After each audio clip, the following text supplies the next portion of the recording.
What is up, guys? It is Thursday night, and this is the Sports Star Brad Walker. Welcome inside the Walker Report, part of In the Zone Sports Radio. Hopefully everyone out there is staying safe. I know all the COVID numbers are going up, unfortunately, but I think I heard some good news today that the vaccine has been released, which is good. Hopefully that will help lower the numbers. We've got some important holidays coming up the next couple weeks. Guys, this will be the second to last show for the year for this particular show. Next week will be our last show of the year before we hit into a great 2021 for this show moving forward. Well, let me go ahead, guys, real quick. In the Zone is selling gear. By the way, guys, if you can't, I got to stand up. I'm wearing mine. Go to squadlocker.com, type in the Zone Sports Talk Radio. The website will present itself that you can order your Zone gear. The holidays are here. Buy some for your family and friends, and buy some Zone gear for them as well.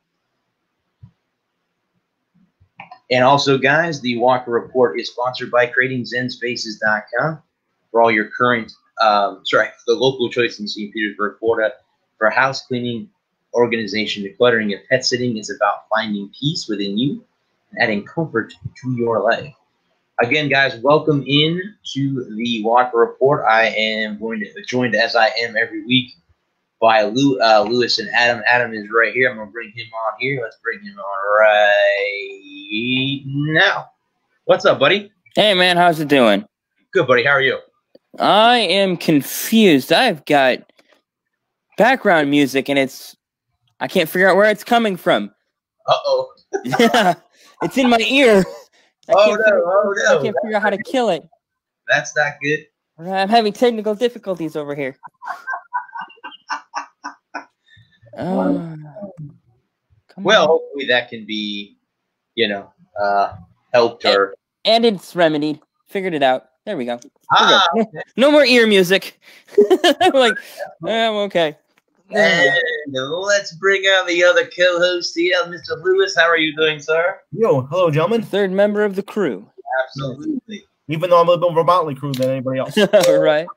I'm 50, come on. I think the three of us are quite the motley crew. Yes. They're young.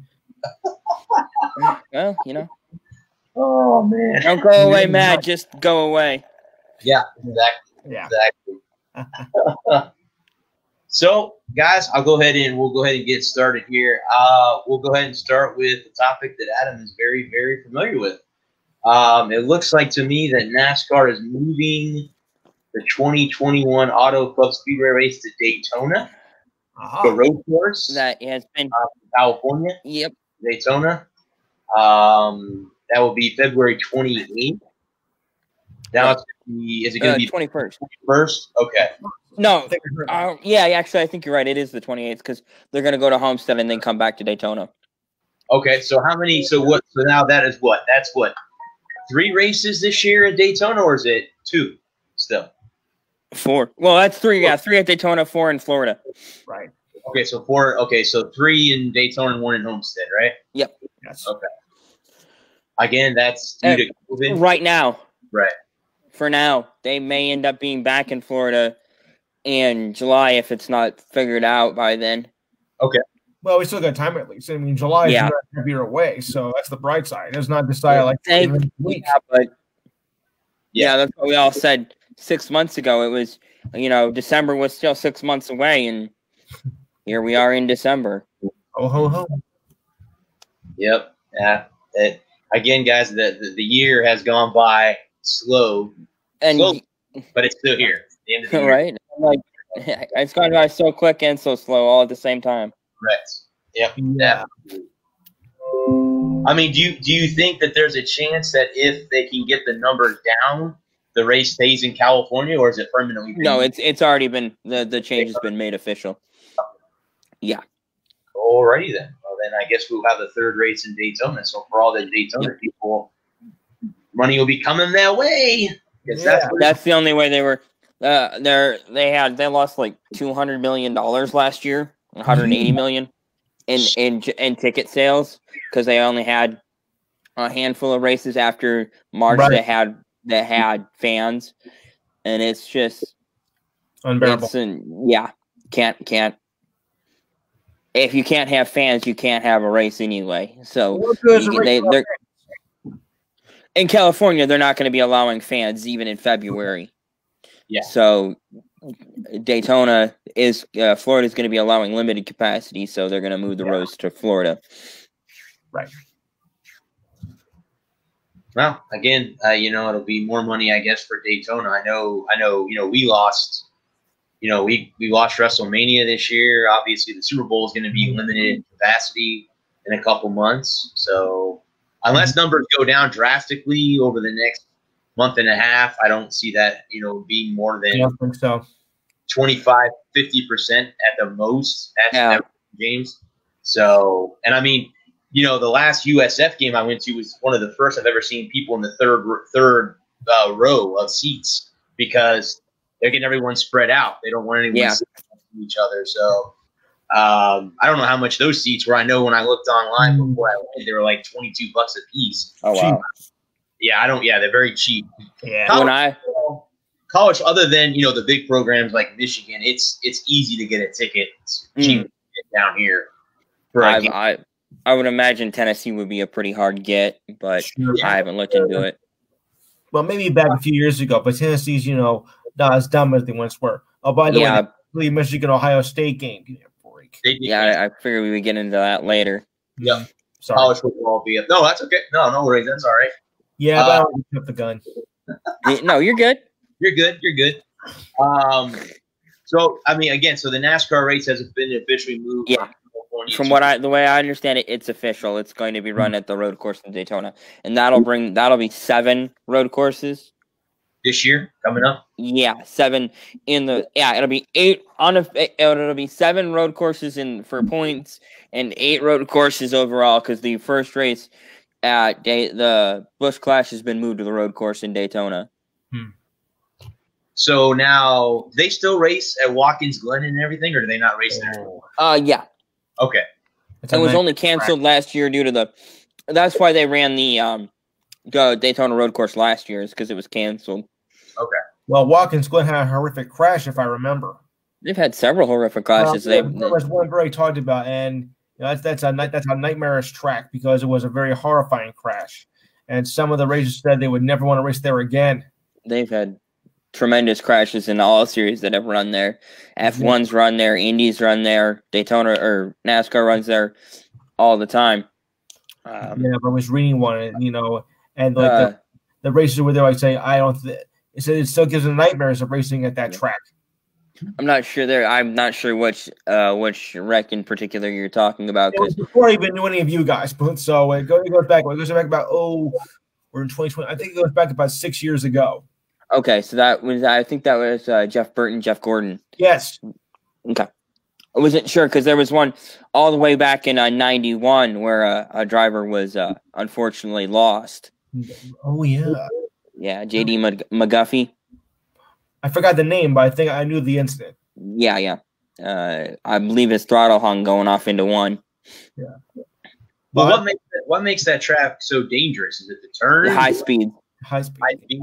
The speeds you're carrying through most road courses don't have a lot of long straightaways, but Watkins Glen does have 2 very long, very fast, high speed straightaways, and trying to get down, brake, and get down to cornering speed makes it a very challenging track to drive. It's a fun track to drive, but it's very, very treacherous. Oh yeah, very. So the race will be hopefully no one gets hurt or it's been a long time since anybody. No, in the incident that Lewis was talking about, everybody walked away, and it's a testament to the safety of motorsports now, and the miles, if you will, pun intended, right. that we've come in the last 5 years. I mean, 2 weeks ago, one of Haas's drivers, he's an F1 driver. Gene Haas started his own. He wanted to be an American in F1, and so he's founded his own team. And I talked about this at the closing of last week's show, but one of his drivers, and I can't pronounce his name, but he ended up Grosjean. I forget how to pronounce it, but he had a really horrific wreck at Bahrain. And the car was split in two and burst into flames. He ended up with second-degree burns on the back of his hands. Yeah. He's lucky. Yeah. Lucky? Well, I mean, lucky that you didn't end up being paralyzed. Or He's lucky all that he got was second-degree burns. Those are worst. He'll be back for next year. Well, he won't. He doesn't have a ride anymore. No. He was already out of the car. He had been released from his contract a couple weeks before the incident, so he was looking for a ride anyway. It's a shame. Yep. Yeah. All right, guys. We'll go ahead and we can move on. Move to the NBA. It looks like this year coming up that the NBA will not conduct random marijuana tests for their players. So that is interesting.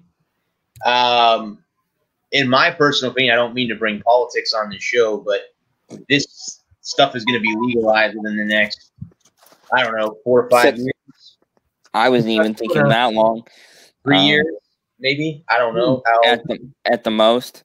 Yeah, I can see it 6 months from now being. I don't know if it'll be legalized, but I can see it being federally decriminalized. Yeah. When the transition takes place, I could see it. I could definitely see it going forward sometime February, March. Yeah. I mean, this has been nothing new. I mean, they've been trying to talk about legalizing marijuana for like the last 40 years. I mean, I heard since I was young.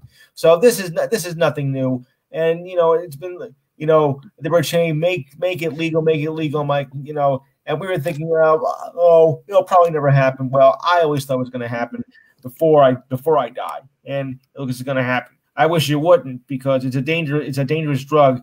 Any way you look at it, in the long run, it's going to kill you. So it's not going to do any good anyway. But if people want to be stupid about it, there you go. I mean, Lewis, in that way, it's the person's life choices. I mean, we all unfortunately make some dumb mistakes in our life. So, I mean, but yeah, you're right. I mean, the thing with me with it is, it's not as deadly, say, as cocaine or heroin or ecstasy or bad. That kind of stuff, or I can't think of the muscle, the people that they take. Codeine, thank you. Yeah. Stuff like that is really, really bad. Not only in the sports world, but bad in real life, regular life, real world life. So if they can cut, going after marijuana so much and go after the more serious stuff that's going on. Yeah. Yeah, I mean, I could agree with that. But then again, I think we all know. I think every sport, I don't care what sport it is, it's rampant in all sports, and you can't tell me that it's not being used everywhere. NBA, NFL, golf, NASCAR, whatever sport it is, they're using it somewhere. Someone's using it down the road, celebrating. They use it. Yeah, something. It's being used. It's being used. All over the place anyway. So, and, I guess in a way you knew sooner or later that in the sports world they were going to stop testing for it. They were going to stop punishing their players for using it. Right. So, obviously it's for the NBA this year coming up. So we'll see how that all plays itself out. In the words of Forrest Gump, stupid is, stupid does. I have that T-shirt. I'm not a smart man, but Mama always said life is like a box of chocolates. Yeah. You never know when you hear this show. I like that. I like that. I'm a dead man. Yeah. Dead man walking. Yeah. He's gonna get third prize. Anyway, so we'll move on to NBA. They have some NBA stories coming into the season. I think preseason, guys, starts this weekend, right? Is that tomorrow? I believe so, yeah. Tomorrow. Okay. So they're talking about Oklahoma's 22nd overall pick. I don't know who he was, but he's on here. I guess it helped get Chris Paul traded to obviously away to Houston. Yeah. You go to Houston, right? Phoenix. Phoenix. Oh yeah. Yeah. No, he went to last year he went to Phoenix or Right, Houston. yeah, right. Okay. I'm sorry, I got confused. No, that's okay. No, yeah. So I guess that was that, and then the next one is the Hornets laid everything on the line for Gordon Hayward. So he's now out of Boston and now in Charlotte. Signed a 4-year, $121 million contract. They overpaid for him. Yeah. Well, didn't he get hurt the first year he was in Boston? Didn't he tear his ACL? First game. First game. That's He's right. been hurt off and on ever since he got to Boston. Okay. All right. I mean, we saw the images when the game was on. I'm like, oh my goodness, what happened here? And that was one of the most gruesome injuries I ever saw. Yeah. So again, do you think you guys say that the Hornets overpaid for him? Definitely Yeah. overpaid for him. Yeah.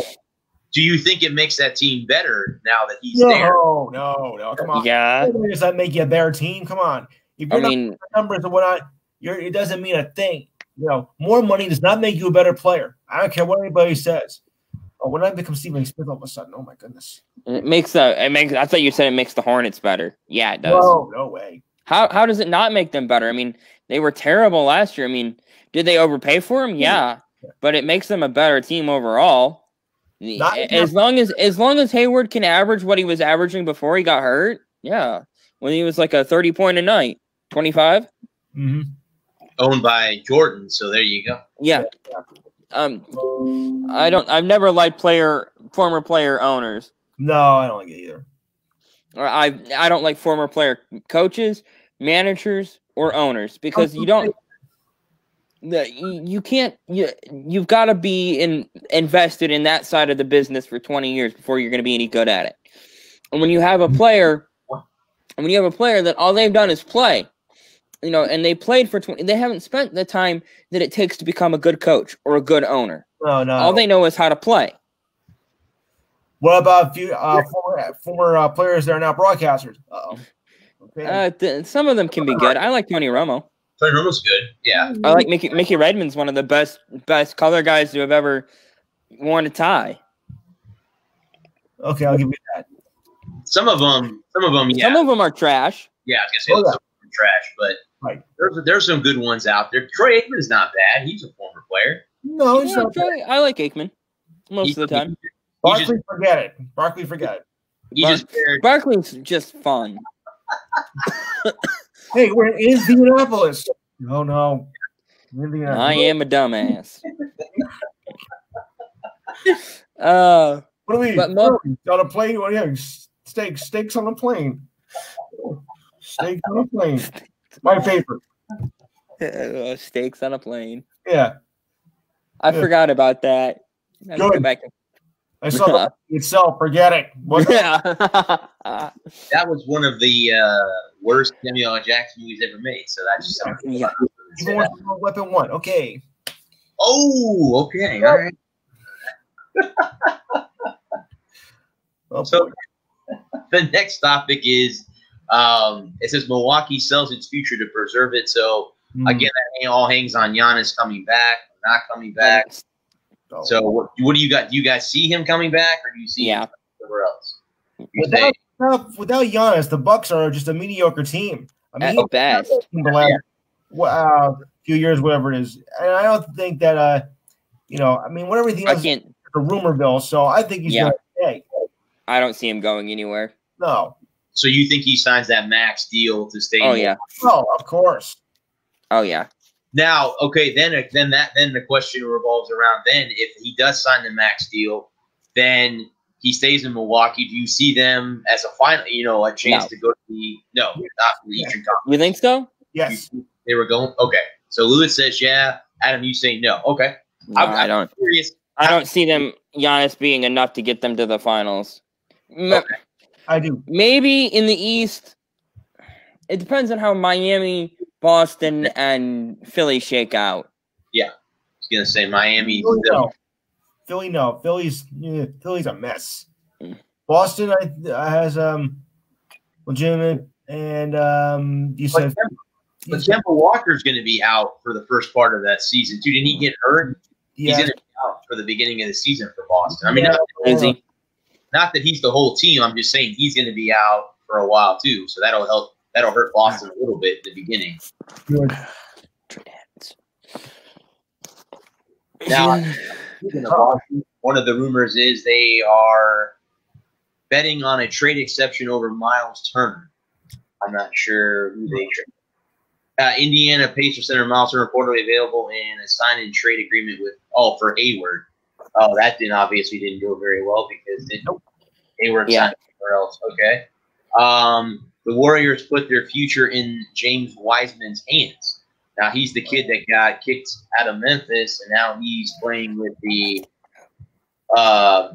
Warriors, who, again, are without Klay Thompson, we all know, for the year. So do you see him merging well with Curry and Draymond Green? Well, I don't really know. I mean, I don't know enough about. He only played 3 freaking games. Yeah, and without I'm sorry, but he's not a generational talent like a Kobe or a Jordan or a LeBron. I want to see that. I wanted to see a much larger body of work before I was sold on him. Yeah, he's big, but I mean, big doesn't. You got a lot of medium guys. You got 6'6", 6'7", 6'8" guys that are absolutely dominant right now, and guys that are 6'8", 6'9", weighing 250, 240. That are big body guys that can back you down. Mm-hmm. And a lot of wing guys. That are kind of small for big guys. Right. As a small person. Right. And so it's not really about low post. It's not about center play. It's about your wings. Do you have good? Can he shoot from 15? Can he shoot from 20? Can he shoot from 25? Can he push the ball out? Can he push the ball in and clear out for Steph? Or is he just going to be a big lumbering oaf in the middle of the court? Oof. Well, Green's he is that guy. Draymond Green's that's the player he is. Yes, he's a rebounding machine, but Green is he's the foul king. He gets in the middle there and causes havoc, which is what he's supposed to do. That's his job. Yeah. Right. So Thompson, I don't know what the Warriors can do. I mean, they were hoping coming back, and then he gets injured. And that just shot him right down the tubes. So right, because I had until the Thompson injury, I had them back in the conference finals. So did I. That they were a very talented team, even after with the. I think they're a team that benefits from subtraction. I mean, I know that Durant was won 2 rings with them, but they were a very, very talented, very, very good team before Durant even got there. They had already won a ring without Durant, and should have won 2. Very easily could have won 2. And even after he got there, and even after before they started they got bit by the injury bug, I thought they were going to be a force to contend with in the Western Conference. I thought that it would either go through LA or San Francisco or Oakland, because I think they're actually in Oakland now. I don't remember. They moved somewhere. They closed the Oracle down and moved. Yeah, they moved. Did they move back to San Francisco? Yep, they moved out of Oakland and back to San Francisco. Good choice. Yeah, just up the just over the bridge. Okay, I thought so, but I didn't want to, Did I see? I mean, maybe one of you guys can look this up. Did I see something before I came on the air that the Nets and Kyrie Irving got fined $25,000 for something that they did? Was it COVID-related? Find it. I haven't heard anything about that. I think it. I've been busy. I think it broke right before I came on here. Hang on a second. Let me look it up. I got it. You can go ahead. Go ahead, and I'll look it up. Because it popped on my phone right before I came on, and I didn't I gotta. Okay, I got it. It's Kyrie Irving Nets each fined $25,000 for point guard silence. The league fined Irving and the team $25,000 apiece Thursday because he refused to speak to the media thus far during the preseason. Blech. Me and reading. Talk to the media? That's a rule? Yeah. You remember Marshawn Lynch? I'm just here so I don't get fined. Yeah, right. Yeah. Your media obligations are part of it. I did not know. I learned something new every day. I did not know they had. You at least have to make an appearance, answer a couple of questions.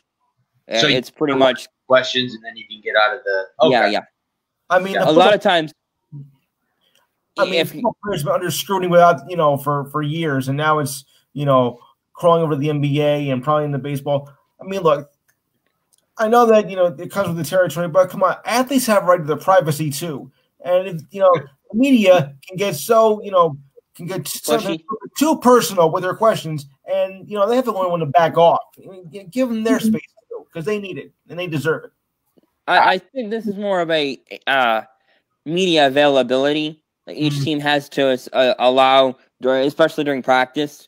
I believe that's why they're being fined, because they're not giving media accessibility during practice or after practice. I believe that's what's going on, because a lot of times after, especially a high profile player has a certain amount of media commitment that he has to do. He's already said he's not going to attend any media functions this year because he just wants to focus on playing basketball. But it's all part of it's part of the TV contracts that the teams have signed and the league signed. And so you have a certain amount of accessibility to players during practice, before games, during games, and after games. Yes. I didn't know that, and I do agree with you, Lewis, too. I think sometimes, in the locker room or in the media room or whatever. I mean, I got to sit in when I was, when Charlie Strong was here at USF, and get to sit in the media room and watch them asking questions. But there are some personal questions. Yeah. Why would you ask that? Like, are you trying to start crap? Are you trying to start, something? I mean, I understand that, there are people out in the media that are out there that's their job. Start shit up so that they can get a good article and they can get millions of eyes. I got a deadline. Everybody's got a deadline. Yeah. But I agree with that. I think there is some sort. Remember, these guys are humans too. They're not robots. They're humans too. So, yes, we all have a job. The three of us have a job to do too. But on the flip side of it, they do too. And they have a personal life. I mean, no one's coming on here and asking us personal questions. Like, no. Let's interview somebody and go, what's your blood type? Next question. Why we're entering, Why would you want to know the blood type? Well, I'm just saying, just stupid questions that you wouldn't ask. A really personal question. I'm going to answer that. Next question. Yeah, there you go. Yep. Next question. So, I plead the fifth. I'm not going to tell you, No. Who did you vote for in the last election? No comment. There you go. See, that's no comment. So there you go. See,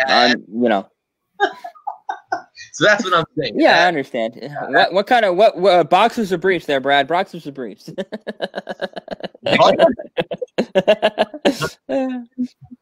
I'm getting a sponsor, okay? I'm getting a sponsor. The Fruit of Loom gonna come on board? Yeah. I'm working on that. I'll take a cut of the Fruit of the Loom money. If we live that long to see it. As long as I ain't gotta. See, but here's the catch: we all have to wear them while we're on the show. So there's the catch. Of course. As long as I ain't gotta model the tighty whities, I'm okay with it. None of that. No worries on that. That's all the line on the contract right there. That's right. On the contract. Right there. But so maybe we can get this back on the rails a little bit. This is why I love you guys to death right here. It's just that right there. Just that interaction right there. But anyway. Oh, they stuck him. Yeah, I saw. I'm watching the game too right here. Yeah, I'm sorry. That's okay. He didn't get in the end zone. Well, nope, he didn't get in. The NHL is looking to start on January 13th with a 56-game schedule. Mm-hmm. Now, here's the thing that was why I brought the article up. Yeah. Originally, the players agreed to defer 10% of their salaries with an escrow capped at 20%. Now the league wants them to do 20% with the escrow at 25%. So, do you see the players can't be happy about that? No. Oh, they stopped him. Oh, they gave him the touchdown? It's there. Must have reached over. I can't see the players being happy about losing. No, it's like we talked about a couple of weeks ago. I can't see them being happy losing 25% of your contract, or possibly 25% of your contract, right, for the year. I mean, again, we know that the cap is going to stay the same in I think every league. I don't think it's going up or maybe down. Maybe down. Maybe down. Yeah, it'd probably go down if anything, because of the revenue. No fans this year, so and then again with that, they are talking about having a all Canadian conference division. Division. That's what I'm talking about. That the 7 Canadian franchises would be there. Yeah. And I did see something about that.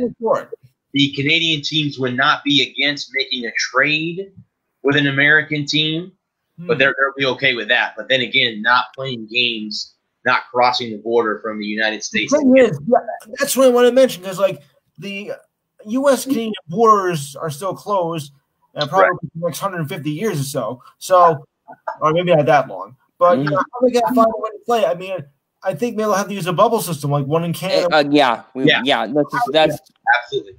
And you'll wrap your 56 games. You'll have 2 weeks off. Everybody will go to Canada because the Canadians won't be allowed to come here and go back. Correct. Yep. So if they come here, they put the bubble here. The Canadian if any Canadian franchise make the playoffs, they won't be able to go back to Canada. So the border. Not even Buffalo. No. Not even Buffalo. Yep. That's why the Raptors are coming. That's why the Raptors are coming to play their games in Tampa. It's because they're not allowed to have. They're the only Canadian basketball team, so they've got to come play in Tampa. Yeah, I'm looking forward to that. Toronto. I'm looking forward to that. They're playing the arena, so I'm looking forward to that. Yeah, it'll be right in my yard. No, I can't. The only way, it'll probably be Vancouver and Toronto again, or Edmonton. It'll probably be like Edmonton, Vancouver, Toronto. They'll probably pick 4 cities to have it, and they'll probably have it a little bit more expanded so that they can get more games in, because it'll probably be, by the time July runs around, I gotta imagine that we're gonna have a lot better handle on this thing. But no, it's not for July. Well, look, I mean, I don't think they want to play into summer like last year for sure. And with the Olympics in 2021, hopefully, I don't think they want to cause a collision with that. I don't think I would. Right, because NBC has the broadcasting rights to all of the. That's true. So. Otherwise, you got a big problem on your hands. Yeah. And I can't help you. No, I mean I could. I mean I'll broadcast it. I'll take my camera up there and get a couple of shots for you. Send us pictures, please. Right. Absolutely. Well, you guys don't think that they would play in Montreal, do you? Just off chance being maybe Providence. It's a possible. Having a bubble win. You gotta play it there. Yeah, I could see Montreal. I could see the major Canadian teams or cities getting the bubble, seeing as they haven't gotten any, because they're, especially if they can have fans. Now this is all predicated on having a bubble and on things being where they are today in late May, early June.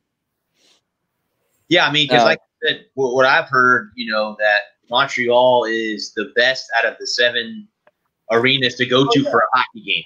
Out of the 7 that are up there for pure hockey or experience, they said Montreal. For excitement, Toronto. That's what they told me. I used to work at a golf course. That they used to tell me. All the Canadian people would tell me, got to go to Montreal or you got to go to Toronto. And good luck getting a ticket to Montreal. And you got to speak French. So good luck with both of those equations working out for you. My took French in junior high was a little rusty, so I think I'll go with Toronto. Right. I've been to Canada. It's kind of like, well, and I think I've talked about that on the show. It's like you walk down the street and it's all English, and then you turn around and you're like, what foreign language is that? And you're like, oh, it's French. Never mind. Japanese. Yeah.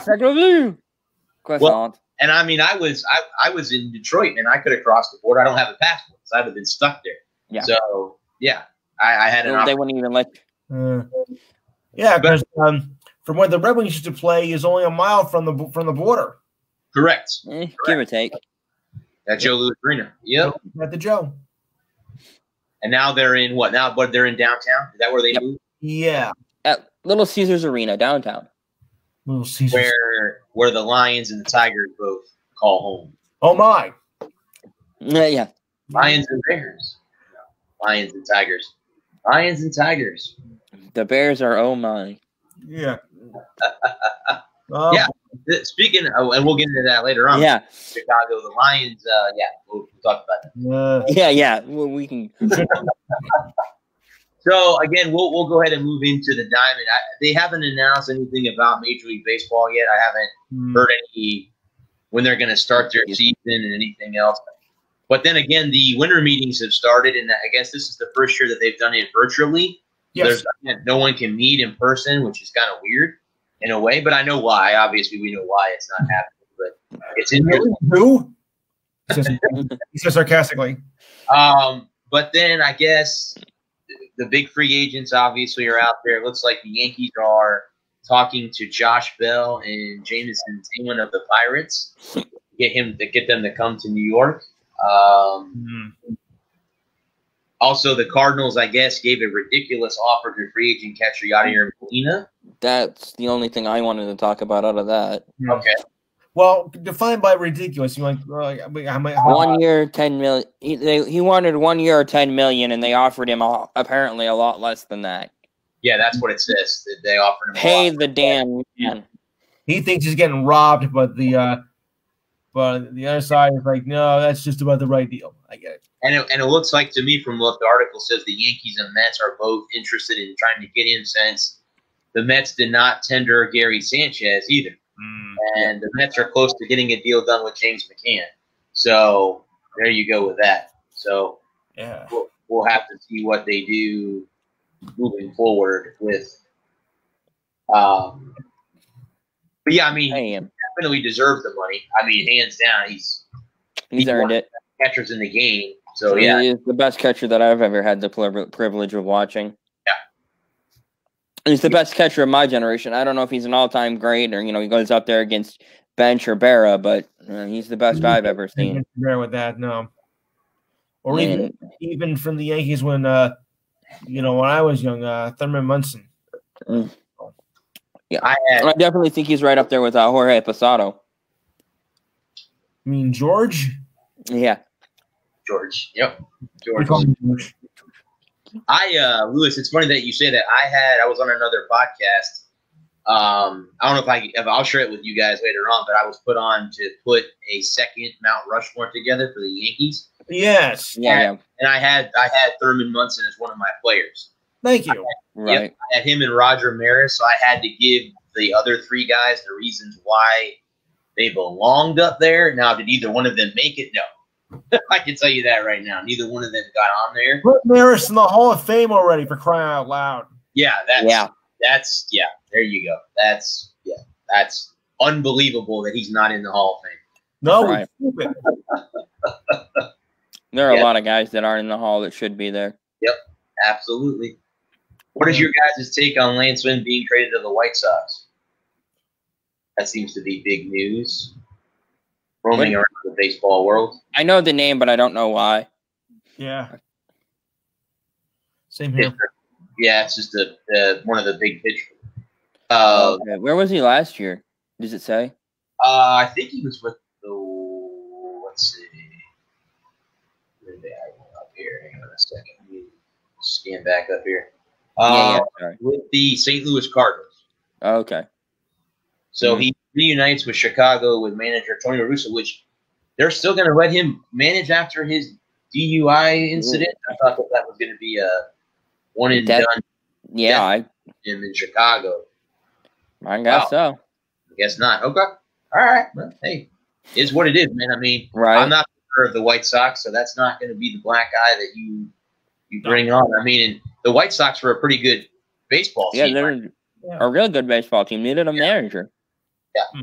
And I don't know. I just think I didn't like it before he even knew about the DUI because he's just so dang old. Yeah. He's 76 for crying out loud. How's he relate to the younger players though? I mean, I don't know. There's a good question right there, Lewis. That's a very good question. I've been wondering that for months, well, weeks actually. Right. Well, I don't know because I thought I didn't think that Herm Edwards was going to be able to connect with the players at ASU, and yet he's done a bang-up job down there. So wait and see what happens. But I don't know. I just thought he was too dang old, you know? Yeah. I just worried about the gaming having passed him by, because when you get to a certain age and you retire, you've been retired for 4 or 5 years, the game's changed so much, especially in baseball, all the analytics. If I could speak English, it would help. Analytics? Yeah. Ask Kevin Cat. But with all the analytics, with the prominence and the rise of analytics in the last 5 years, and everything is so computer based, and they're chasing the minutest detail. Yes. I just don't, old school baseball managing where your head in your gut kind of baseball managing. Sure. I just don't know if that's going to hold up in today's baseball. Maybe it will. Maybe it'll be a renaissance for old baseball where it's your head in your gut. Well, the funny thing is that you bring that up, but the show that I was on to do the Mount Rushmore for the Yankees, we had on a former, I can't think of his name now, Sid something. He played for the Braves during the 90s. Okay. Yeah. He was on there. He was on there, and I asked him. We got to ask him a couple questions, and I asked him. I said, "How do you compare when you played to today's game?" And he just went on a tirade that it's all about the home run today. It's all about one player. They don't play team baseball anymore. We play team baseball. If there's a guy on second base with 1 out, we're popping out, getting him to third, and getting him in on the next hit. And that's what we do. He goes, now they're just thinking about hitting the ball out of the park. They're not even worried about getting the guys over. I said, well, that's the difference in the game has changed over the years. So like you said, Bud, I mean, in all reality, Russa's used to that kind of game compared to the game we have now. So will it work? We'll have to wait and see. That's going to be a wait and see thing. And again, just like with the Mets in New York, the White Sox are always the baby brother to the Cubs. That is the way it is. Yeah, that's just the way it is. Yankees. Just like the Mets are to the Yankees. You're the baby brother in the city. You're the redheaded stepchild. You don't belong. You're just there. You're there, and that's it. Like the Clippers and the Lakers. Right. Because who was the manager in Chicago when they won the World Series? That was always Ozzie Guillen. There you go. The media. Yeah. Always in the media about something. Ozzie freaking Guillen. Yep. So, Chicago's our town. No, Ozzie. Chicago will never be the White Sox town. Keep screaming about that, but no, that'll never happen. For 1 year, they owned Chicago. I mean, 1 year. Because then the Cubs won the World Series in 2016? 15. Yep. Ended their long drought. So now the city belongs to them. So there you go. Always will be. Always will be. In 20 with the Cubs. Yep. So, I was on a podcast that I recently got back with, and the game had a rain delay, and it was midnight here in the East Coast. But no, this is too important. We can't go to sleep now. We gotta wait. Even if this game doesn't go 4 o'clock in the morning, and luckily the game got back with about 15 minutes, and it was an extra innings, and Chicago took the lead. And so you're thinking, well, okay, let's see if they can hold on to it. I mean, Cleveland had a base hit, and they were coming down to 2 outs, and we see the play, and Buck is like, "This is gonna be a tough play," and what happens? It's over. The Cubs won. Oh my God! Yeah, we were all berserk. I mean, Taylor Phillips and I were just absolutely berserk. They did it. They broke the curse. 100 million years, and it's finally over. Now I can die in peace. That day happened the day before I flew to Detroit. I was in a bar in Orlando with my best friend who I flew to Detroit with the next day.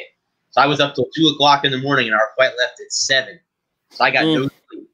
I got no sleep whatsoever going to Detroit. So there you go. But yeah, I remember watching the game. Yep. That's over. They finally ended the world. And finally ended it. It's 100 years and plus. The streak is finally over for them. Yes. I mean, who do you see guys doing that? I mean, who else? Who's got the longest right now? The Indians? Are they the longest? Yeah. Without a World Series? Yes. I don't see them breaking it this year. I don't think Probably not. No. On the team. I mean, I know Terry Francona's there, but he's coming back from cancer, right? He's recovering from cancer, right? Is he?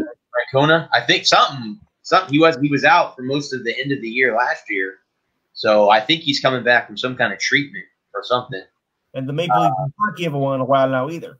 Yeah. Yep. I think the last time was what, 67? Yep. Yeah. It's been what, almost 80 years or 80 plus years since they've won a World Series, the Indians? Is that right? 47? 47. 47 years. Okay, so it's that. Okay, so of course that's not anywhere near 100, but No, but 1947. That was the year of my mother's birth. Yeah. Sorry, Mom. Okay. The show. So real quick, guys, I did have a quick, because again I know WrestleMania is far, far away. That's 4 or 5 months away. But they have reported that they're trying to get the match between The Rock and Roman Reigns, and I know that's been rumoring for a while. Yeah. So I don't know if that match will happen. 48. Okay. That's been the rumor. They said that the current plan is for him to headline against Goldberg. Roman Reigns is what I'm referring to. Then you have Edge and Randy Orton, which that would be fine because those two have a checkered past with each other. Edge is my favorite wrestler. And then you have, or it could be Orton and Bray Wyatt, who is the Fiend now. So they said also, too, that they're talking about Drew McIntyre, Keith Lee, and Brock Lesnar being in a match together. So that means Brock Lesnar's coming back to the WWE because he was gone. Right. So obviously he's coming back, which is new news to me. So that's interesting, to say the least. But yeah, I had to stick that in there. I was going down the list of topics. I said I got to stick that in there. Yeah. Just quick, as a filler, in between baseball baseball and college basketball. I had to get something in between there because when I'm looking, guys, I'll be honest with you, I have a list of sports that I go down the list, and if I see anything that catches my attention, I'll bring it up. If not, I move on because it would be awesome if we could be on here for 4 hours and talk about every sport on the planet, but we can't. And if there's nothing going on in that particular area, then it's hard. There's no reason to talk about it because we just be. Yeah, I mean, like I said, with the XFL, you're not going to bring that up for another year or two because that's not coming back till 2022. So there's some kind of miraculous thing going on next year, then that's fine. But other than that, it's not. There's no reason to bring it up. Yeah, there's news to bring it up because when I first heard about it, I did report it. Well, that's good. This game right here is a lot more important to the Rams than it is to the Patriots. I think it's really important to both teams. Well, it is, but I think it's more important to the Rams because they got to keep track of staying in front of Seattle in the division. Yes. Well, Seattle lost, so this would give them a huge boon for them. But it's really important. It's more important. I would say it's more important for the Patriots. I mean, unfortunately, the Bills won last week, so so they're 9-3. But if they fall apart in the last 4 weeks, and New England can rack off 4 wins in a row, it'd be 10-6 and sitting pretty. Yeah. Do you think we can catch Miami? What is Miami? Are they at 9-3 too, or are they? No, they're 8-4. 8-4. Well, yeah. I mean, Miami has a couple of bad games, and they slipped to 8-8 or 9-7 as well. Well, and I want to say, Blood, too, after this game, the Patriots have 3 straight division games. Jets, Bills, Dolphins. So we have 3 straight division games after this one. And that would be a chance to catch them. Yep. Yeah. You win this game, and then you win out, and you're sitting pretty at 10-7 or 10-6. Yep. That would be cool. I mean, after this year's gone, for them to get to 9 wins would be great. To be 9-7, right? would be awesome. So yeah, I think 8 wins is probably what you're. Yeah, legitimately 8-8 this year. Yeah, I think that would be a respectable season for everything they've had to go through. That would be fine with me. So again, guys, we'll jump to college basketball, and season is started already. They're trying to keep it going, and looks like Coach K. Let's see. Yeah. He, I'm not sure who leads college basketball after Duke's 15. It's done by committee, and anything is led by committee is not agile in handling a situation. Did something happen with the program with COVID? I didn't hear the story. I don't know what the thing he doesn't think it's right for. I think he's saying it's not right for the games we play while this virus is still, wreaking havoc on the college basketball. Okay. So he's trying. What he's saying is that he'd rather have the safety of his players, than play them. Okay, well, you have to agree with him on some fronts on that. I mean, that's true. You don't want to get your whole program sick, or you don't. Somebody dies, if they get sick. Yeah. UConn's in disarray right now. DePaul's in disarray. Michigan's had to make. I am. Well, aren't the rest of us? You get the point, yeah. I mean, we're on this show, so. I just found out. Actually, I found out someone from my youth, my neighbor that used to babysit me as a kid. She's got it. Her and her mom and dad both have it. So yeah, it's everyone that thinks this shit is fake. It's not fake. That shit is fake. No. My parents have had it. My best friend at work's had it. My other best friend at work's had it. Yeah, that's why I've been on quarantine for the last 14 days. Yeah, see, there you go. It's brutal. I never got sick. Thank the Lord. I never got sick, but I got sent home last Thursday at 1:00 for close contact. Yeah. I had no idea that he had texted. He said he wasn't feeling good, so he wasn't coming to work. So, okay, no problem. So I went in, and they came and pulled me aside and said, "You got to go home." And I was like, "Oh." Like, well, all right then. Yeah, it's better to be safe than sorry, man. Right. I mean, and not that I was arguing or anything, but it was like, if I'd have known that, I wouldn't have come into work. Right.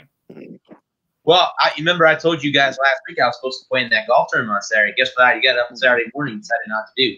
Not play golf. I don't know anybody. I don't know where those people come from, and it's not worth it. To me, I mean, yeah, it costs me money. I'll admit that. But on the flip side of it, my health is more important than money. I can understand that. Point. So I wasn't. And it's not like running the risk of somebody having the flu or a head cold or something where it's manageable. There are treatments for it. And it'd be different if you're like, oh, one person might have the flu, and you don't really think about it because everybody you kind of expect that you might get the flu, but there's treatments for it. It's fairly survivable, and but this thing is such an unknown quantity that you don't know if you have an underlying condition, if you have an underlying condition or not. Yeah. Well, then too, you could be immune and not even know you're immune to it and get someone else sick. Right. So, yeah. You could be a carrier and not even know that you're a carrier and get somebody sick. Right. You can like me. I'm fine. I never got any symptoms. I never got sick. I didn't get a flu. I didn't get any kind of symptoms. I could be immune. I could have a natural immunity to it, and never know it. Or because I may have been exposed to SARS-CoV-1 back in 2006 and just didn't know it. Thought it was a cold and got over it, and I may have a natural immunity. I don't know. Yep. No, that's the scary part too. Is you could be immune. You could have had it and not even known you did it, and then it's yeah. I mean, at least that's the scary part, though. Yes. Yep. And you could be perfectly healthy and fine, and next thing you know, like you could be living your life like you normally average day do, and next thing you know, you're dead. Yep. Yeah. Yep. Scary. A week and a half later, you're gone. Yep. Well, here we'll go. That's fun. We'll go through. I'm gonna step out for just a second, okay? I'll be right back. We'll go through the top 25 in college basketball right now. Okay. Gonzaga, Baylor, Iowa, Kansas. What did I go too fast? No, there we go. Gonzaga, Baylor, Iowa, Kansas, Michigan State, Creighton, Illinois, Tennessee, Villanova, West Virginia, Virginia, Houston, Texas, Texas Tech, Wisconsin, Ohio State, Rutgers, Duke, North Carolina, Richmond, Arizona State, Florida State, Louisville, Michigan, St. Louis, and LSU round out the top 26 in college basketball. I don't. Anyone jump out at you right now as far as surprises this year so far? I don't know if I call it a surprise. I'm just happy that Rutgers is up with the top 25. Are you Seton Hall or are you Creighton? Which one are you? I forget which one. I hate Creighton. You hate Creighton. Okay. You know me. I'm president of the I Hate Creighton fan club. Well, no, because I remember you talking to me last year before the tournament started, your conference. You were getting ready for your conference tournament, and I remember you telling me I had just forgotten which particular team. I despise Creighton. That you just liked. Okay, so it's Creighton. It's Creighton. Okay, it's Creighton. So you're Seton Hall, right? Is that what it is? Okay, yes. Seton Hall. Okay, where are they at so far this year? Where's Seton Hall? Burning. Okay. Burning. They're not even close to top 25. They're not the same team they were in the last few years. Okay. It's only early December, but the way they're playing now, they are far from where they should be, and far from where I would like them to be. So have they? You said that they kind of went a little down from a year ago. Is that what you're saying? Okay. Competitive they are, but but still, I mean they've lost winnable games. Okay. Okay. I think they had a big lead and they blew it. Like, ugh. Yeah. Luckily, it was a non-conference game though, so I shouldn't be too worried about that because unlike in pro sports, in college sports, especially college basketball, they are more concerned about your conference rank wins than your overall. Correct. Yes. Yeah. It seems like in college basketball, conference wins are bigger than in football. Yes. Football, it's by wins, whoever you win, however you beat them. But in college basketball, it goes by conference wins, who you beat in your conference. Win your conference championship. That's obviously the biggest goal for any college basketball team is to win your conference championship. I was looking at the college board, and there isn't a game on until 10 o'clock, and that's San Diego State against Arizona State, and the Gonzaga game got canceled. Right. So those are the only two college basketball games I see. Yes. That are going on right now. The top 25. I think that's just okay. There are no top 25 games. I take it back. In the women's is no top 25, but a lot of them serve my particular area. So I do write that down. Anything that I do with my local area or the Big East, I put it in there. Well, yeah, because it looks like Marquette beat Cincinnati, Clemson beat Virginia. Mm-hmm. So these are all from earlier. Ohio State beat Maryland. UMass beat North Hampshire or New Hampshire, excuse me. And Northwestern won. Okay. Yeah. I actually on my Monday show I follow all of the 5 big schools in Florida: USF, UCF, Florida. So I cover women's basketball too because it's part of this time of the year. It's the major part of it is covering college basketball. But you got to cover both men's and women's college basketball because USF just beat Mississippi State over the weekend. So that was a big win for USF, beating the number 6 team in the country. And we don't have UConn in the division anymore. And UConn is the top women's program. I think it still is. They belong. I mean, they're back in the Big East, right? Is that where they come back? Okay. So I don't know. They went. I think in football they're independent. I think UConn went independent. Don't even go there. They're not even a football team. It's pathetic. Exclude them from football. They don't even belong playing football. They're that bad. It's funny. Like I was at the USF game last year, a football game, and they were previewing the basketball season, and I saw Wichita State, and I'm like, oh my God, they got a football team. And then I look up, no, their football program stopped in like the 1990s. They don't have a football program in Wichita State. They don't have, they don't make enough money to keep it going. So, yeah. You shouldn't even be bothered. Well, no, because again, UConn was in the American with USF, and UMass was too, and they can't compete with. That's a horrible conference. Well, that's because you have a conference made up of teams that are almost on the cusp of being good, but then they trip over their own feet and don't get there. Yeah. Cincinnati's been the team this year, so are they going to make it to a major bowl game? Can they make it to the playoffs? It would be great, but we'll see. I mean, I don't know how that.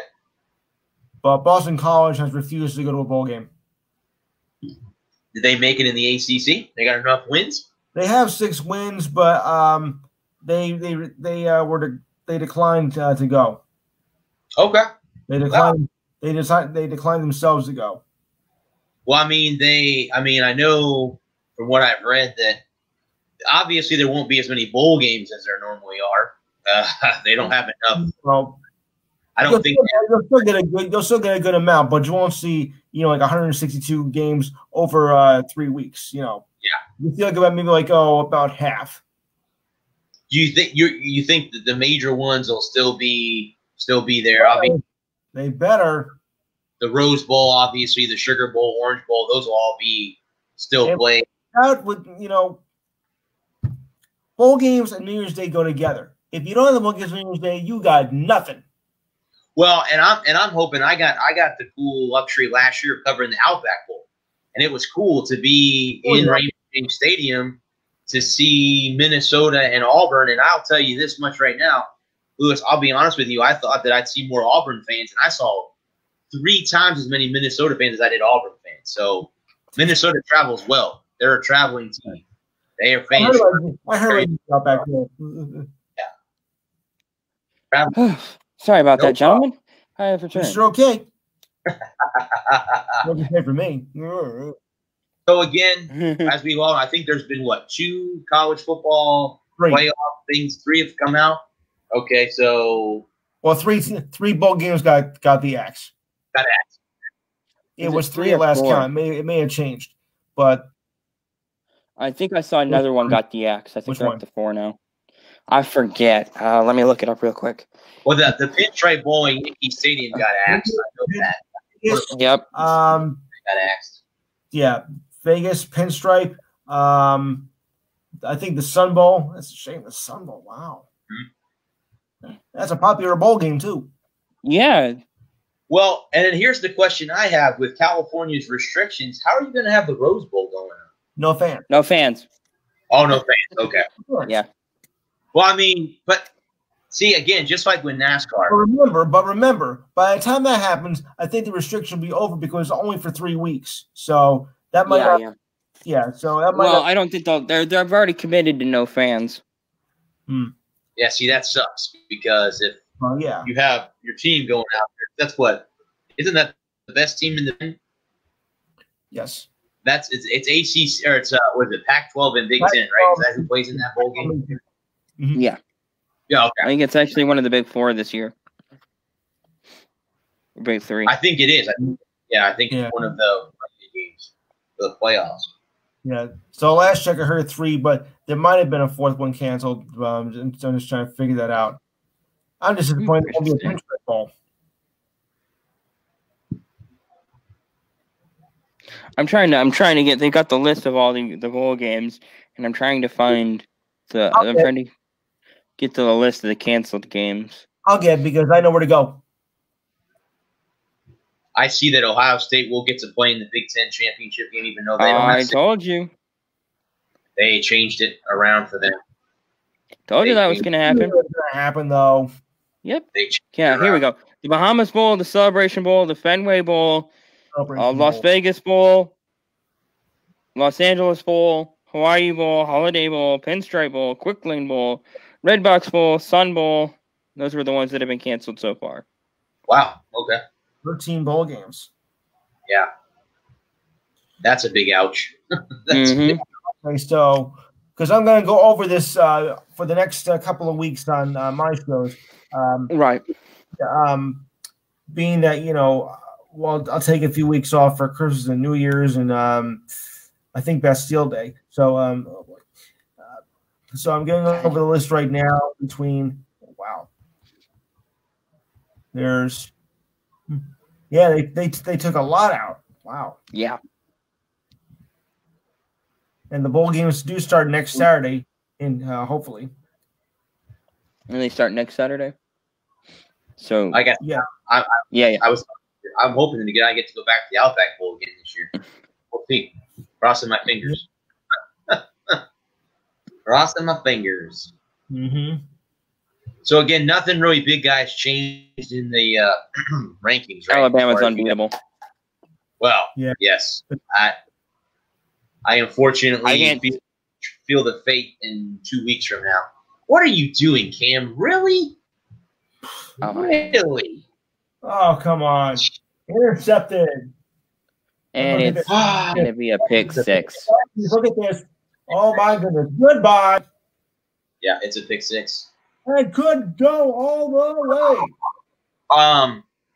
Yeah, I mean, Florida's going to play Alabama in the SEC championship game in 2 weeks. Yeah. I don't think Florida has enough defense. Offense, I don't think anybody has enough defense to play it. Well, they were talking about that today. If out of the top, well, the other three underneath them, Notre Dame, Clemson, Ohio State, do you think any of those teams can hang with them? Any of those three? No. Well, nope. Maybe Clemson. Maybe. Nope. Clemson possibly. Do you think that they can't even see. Well, maybe. I want to see Clemson after the rematch with Notre Dame in the ACC championship. Yeah, because I want to see what they can do with Trevor Lawrence under center. Okay. Because as far they put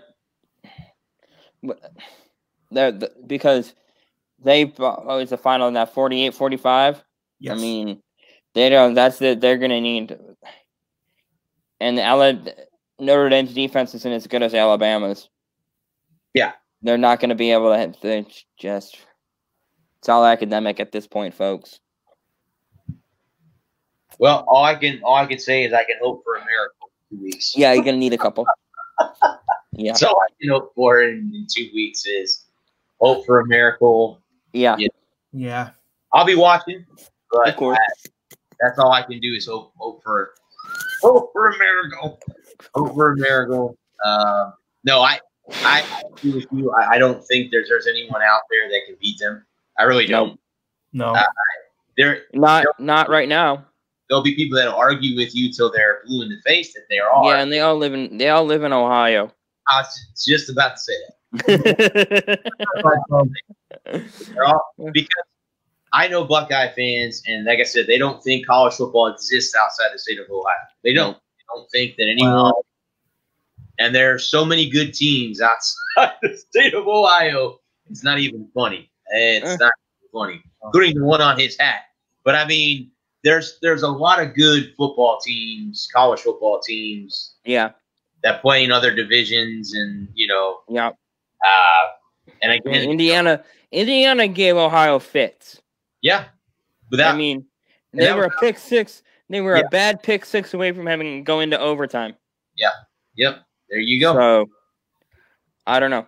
Here's the question. Man, that was in the red zone too. Because you're a big fan. Is is Indiana the new Minnesota this year? Are they the surprise? Yeah, I would say so. So are you saying that maybe possibly I'm going to see Indiana in the Outback Bowl this year? Is that That's a very real possibility. Okay. It'll be Indiana or Northwestern. Okay. It depends on what Northwestern. If Northwestern can jump up there and knock Ohio State off next week, fingers crossed. It'll be Northwestern. If Ohio State wins, it'll be Indiana because Ohio State will go play for the national title again. There's a team that was so bad last year, now they're so good this year. Northwestern. Yeah. They're surprisingly knocked off Minnesota. Yeah. Yep. I'm curious to see what they can do against Ohio State. They were a pretty bad team. They were like one of those teams that It's a sure win. We're going to play a sure win. And now this year, they're like, no, not this year. They're competitive this year. Have they lost a game this year, or are they undefeated? Yeah, they lost one. I forget who they lost to. They're ranked 14th in the country right now. Yeah. Behind Indiana and Coastal Carolina, 12, 13, 14. Yeah. Okay. Yeah, Coastal Carolina is an interesting story. They beat BYU over the weekend. I know. So there you go. There's another one that because they were supposed to play. Who were they supposed to play? Liberty. Liberty. Okay, that's right. Okay. So at least they're trying to play out of the conference, and they're trying to play teams that are undefeated. Yeah, it was an okay game. They're game. And there sits USC at 4-0. The Trojans are undefeated. I did not even know that, so I looked at it. Yeah, but they haven't really played anybody. Colorado's undefeated also. Yeah. Tulsa 6-1. I saw Tulsa this year play USF. Okay. Yeah, that's why SC isn't up there in the top 10. It's because they just haven't played it. They haven't played anybody. So they played. I think they played Stanford and Arizona, and almost lost Arizona. Okay. And I forget who is the second. Let's say the other team in there. But they haven't played stiff enough competition to be a real threat to anybody in the top 4. Do you think, guys, that Cincinnati should be ranked above Georgia and Miami? Yes. Okay. I'm looking at that right now. I thought I'd ask that question. I don't think so. They play. It's all about level of competition you play. Right. And Florida lost to A&M, who would beat Cincinnati. Yeah. And Miami, I forget who they lost to now off the top of my head. Clemson, who would beat Cincinnati. And that's why, and then Cincinnati was idle last week. Right. It's really hard to justify, putting Cincinnati above teams that were beaten by teams that would beat Cincinnati. And the funny thing is, the team that the only loss that Tulsa has is to Cincinnati. They're going to play the AAC championship game. I thought that game got canceled. Did it? Okay, maybe it did. I thought Tulsa and Cincinnati got canceled. Okay. Yes. Then you have Iowa State sitting at number 7 at 9-2. They're a good team. I really like that quarterback, Brock Purdy. Brock Purdy's an NFL level talent. Do you see him going in the draft and one of the first? I would take a shot on him in the low second, high third. Okay. Mm-hmm. Yeah, Indiana. Go ahead. Yeah, I really like him. They have Indiana at 12 at 6-1, so that's okay. So they got Indiana and Northwestern close to each other. Right there too. Okay. I should have grabbed another beer. Nah, that Brock Purdy kid, he's a special talent. He doesn't get the national exposure like even like the kid at BYU. And they're talking about him being a potential top 10 pick next year. And I know the Iowa State kid's only a junior, so he's still got a full year of eligibility left if he wants to stay. But man, if I had a team that was looking for a quarterback, maybe New Orleans or Indiana in the Colts, or even New England, and I'm looking for a quarterback of the future, and I can't get a Trevor Lawrence or a Justin Fields. Yeah, I would definitely take I'd take a stab at Brock Purdy. He's real high up on my draft board. I wrote an article. So you talked about that kid from BYU. Yeah. I wrote an article about my 3 Heisman picks, and I put him up there. Everybody's like, "Who the hell is that?" Yeah. He doesn't play anybody. I go, he doesn't play anybody. He leads the country in touchdown receptions or in yards. I'm like, yeah, he plays people. It's just not the people that you are used to watching. Yeah, that's it. So it's you got to play value too. Well, they wanted me to put Mac Jones there, Alabama's quarterback. Again, I'm not saying he doesn't belong up there. But that's what I got. Oh, what about Mac Jones? You don't have him there. Read down far enough. I had honorable mentions, and Mac Jones was in that conversation. I'd have Mac Jones at about 4. Okay, see, and okay, and I agree with that. Where would you put? I think 5. Fields would be 2. Lawrence would be 1. Okay, got Lawrence at 1. And the reason is because Lawrence missed. I still think Lawrence deserves they both lost 2 games, or Lawrence lost 1, Fields just lost 2. And when they played Indiana, he looked like absolute hot garbage against Indiana. He threw 3 picks, and Lawrence has just been rock steady and been a touchdown machine. And maybe even moving Mac Jones up to 2. I mean, I wouldn't be opposed to that. And this is not Michigan bias. This is me being as objective as I can be. Justin Fields is a great quarterback, potential NFL talent. But when they played Indiana, and we're just talking about his college football this season, the season alone, the 2020 Heisman, I think it goes to Trevor Lawrence, especially after these next 2 weeks, and when he plays the last game. I think Clemson has 1 more left before the championship game. They do. I think they do. They do. And who do they play? Duke. They play Duke. That'll be easy. Football. Let's see here. Pittsburgh and Georgia Tech are going on as we speak. Are they? 16-7. Pittsburgh's up. Let's see. Does Clemson have a game this week? Let's see. No, I don't see them. Week 15. So okay, they're off again until the championship game. Oh, they're off to the ACC championship game. Okay. Yeah. Where is that game? As far as what channel it's on? Yeah, what channel is that on? Hang on just a second, bud. Let me see. Let me go back here because let's see what it is. Where is it here? It says ESPN 3, which I don't know. Oh, okay, it's on. Online. Yeah, that's a streaming game. Okay. Moo. Where would you put Kyle Trask, quarterback from Florida? 5. 5? Okay. Yeah. Unfortunately, he's been really, really good. But I guess that 1 loss really does hurt him. You know. And then because, I think oh, you got to be kidding me. Anyway, I think that maybe because Fields is undefeated, Lawrence is undefeated, Jones is undefeated. It's really hard to get, when you have guys that are undefeated, even in a wacky year like 2020 has been, it's really hard to put a guy with 1 loss over guys who haven't lost. I would agree with that.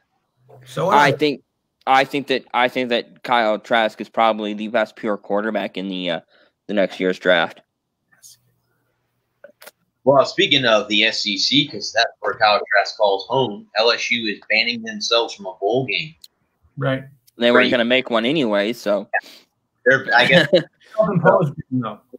They imposed it because of the whole allegations. Yeah, Arden Scariest guys and Orgeron. Well, that's the funny thing is that's who Florida plays this week.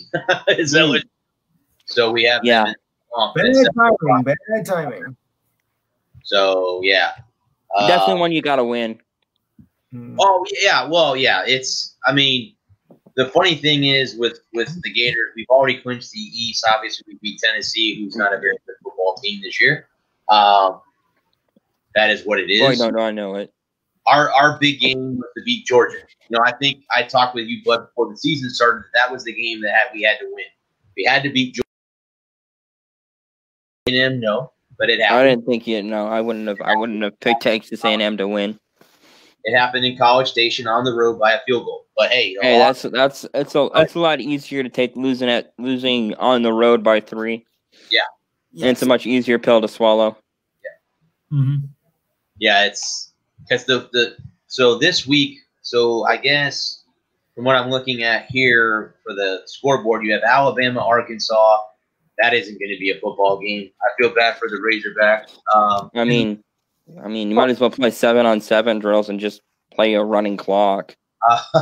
Georgia is at Missouri. That should be an okay football game. Georgia should win that game. Georgia should win that game going away. Illinois is at Northwestern. That should be. Illinois has been in one of those stickly teams this year too. Yeah. They've been a prickly side in the thorn in the side kind of team.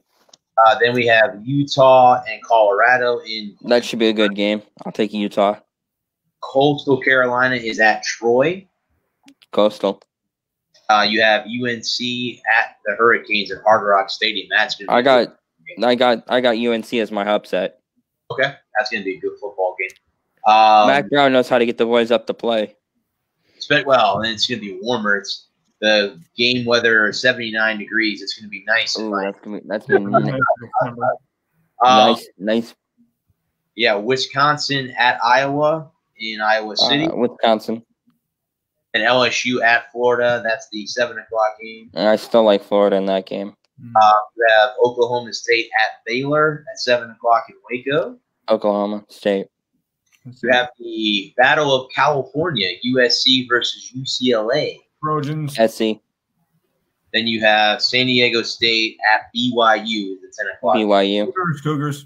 In Provo. And then again, the games that were canceled: Michigan, Ohio State, Ole Miss, Texas A&M. You're right, buddy. Cincinnati, Tulsa. That game was canceled. You're right. Oklahoma, West Virginia, Purdue, Indiana, and Texas and Kansas are the canceled games. That game should have been canceled from the start of the year. Kansas should just have their program canceled. Yeah. It's who's their head coach in Kansas? Isn't Les Miles. Miles, as I said. Yep. So, speaking of that, now that there's going to be some job openings in college football, you don't see Les getting a better job, do you, even though he's done not very well in Kansas? I mean, a team taking that was going to be a terrible job no matter who took it. I mean, I don't think Jesus and the Archangels could have turned that program around. No. They're a better basketball school than they are football. Absolutely. I think if a better job opportunity comes available and they offer it to Les, he should jump on it. Well, I guess South Carolina got a new head coach. Yeah, they hired Beamer's son. Yep, they got a new head coach, so that's all. Sean Beamer. Yeah. And, we'll see. Obviously, it didn't. He's young.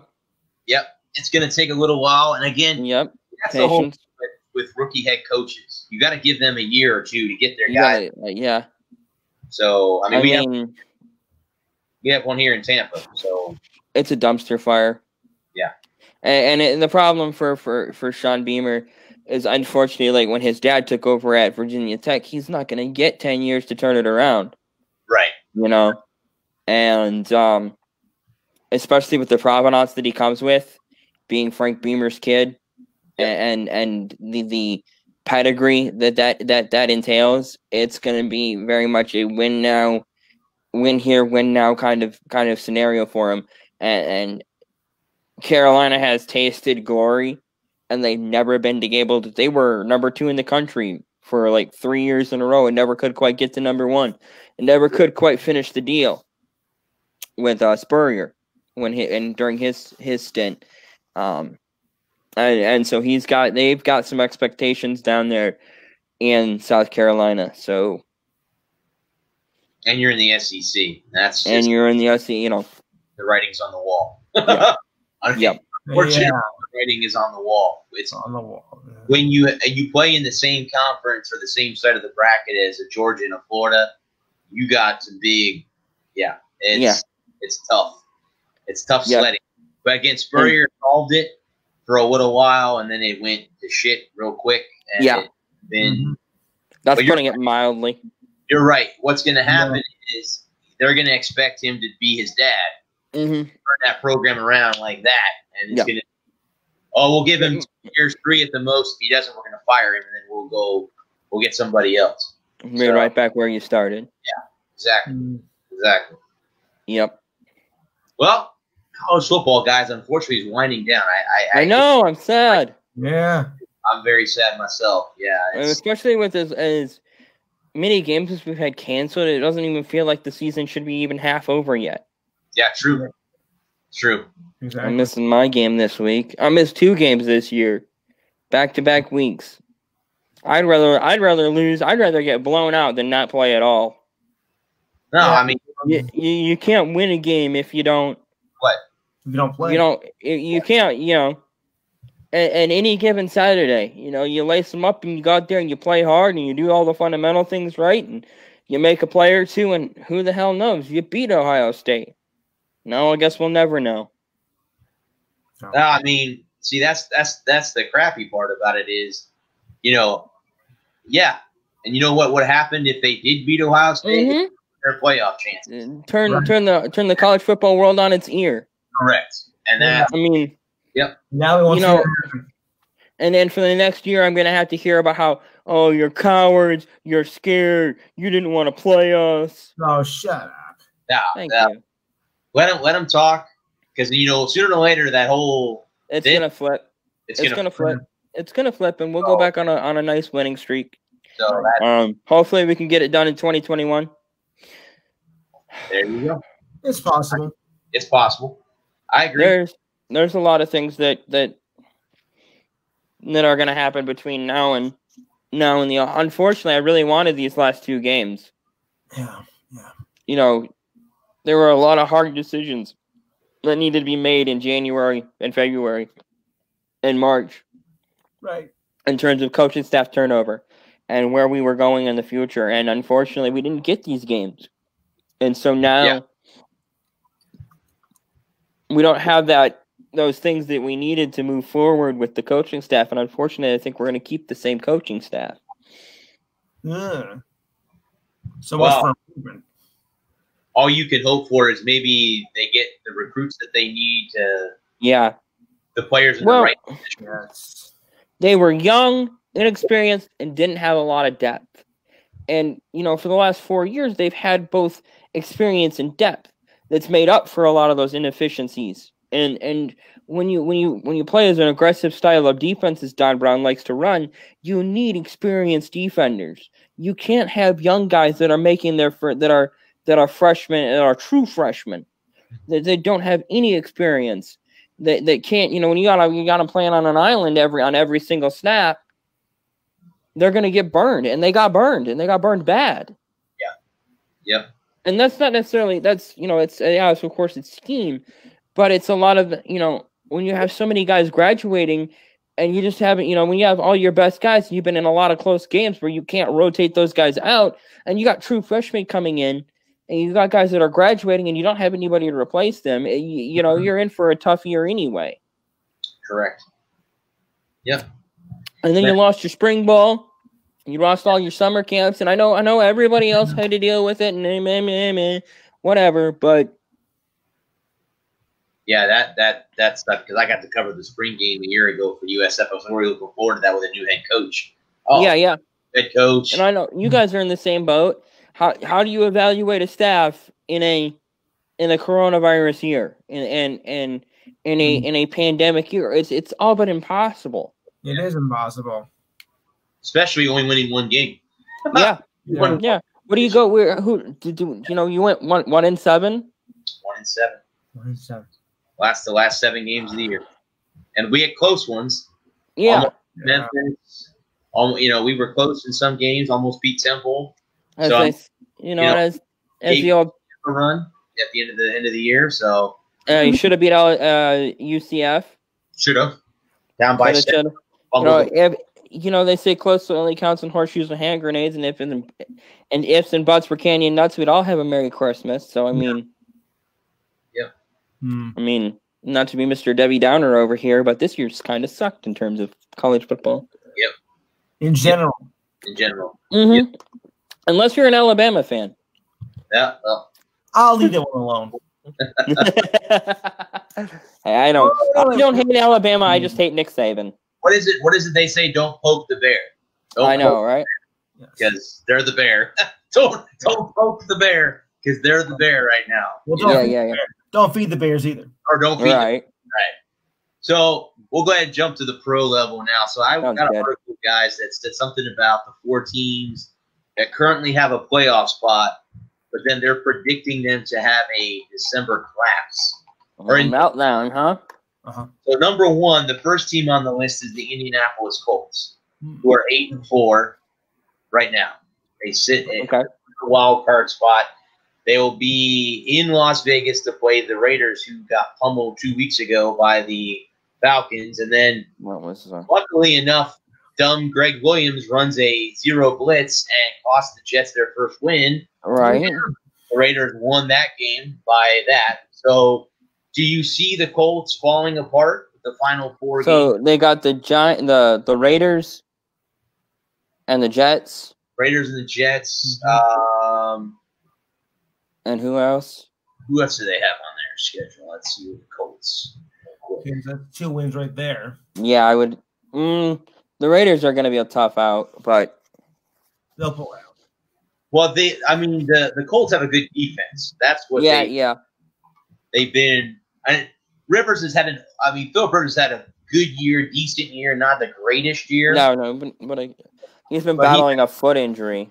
Yeah, and that's what they were talking about today. That foot injury could be bad. All right, let's see here. I got their schedule up. They have. Let's see here. Week at the Raiders, home against Houston, at Pittsburgh, and then their final game is at home against the Jaguars. That's their 4 games remaining. Okay. All right. And after what happened to Pittsburgh on, what was it, Sunday night or Monday night? Monday night. I the Colts might have a favorite in that game.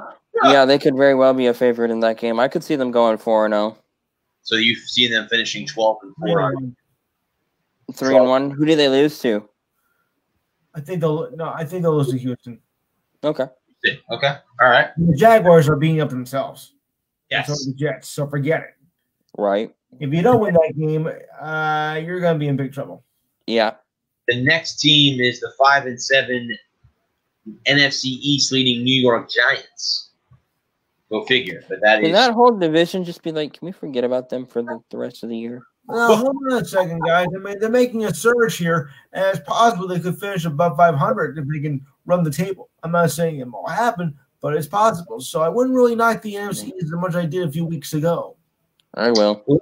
Who do the Giants have? Arizona this week at home, right? Ooh, that's good. No, I like Arizona in that one. They got Arizona at home. Let me see what the remaining 3 games are after the Arizona game. See who they got on the schedule here. The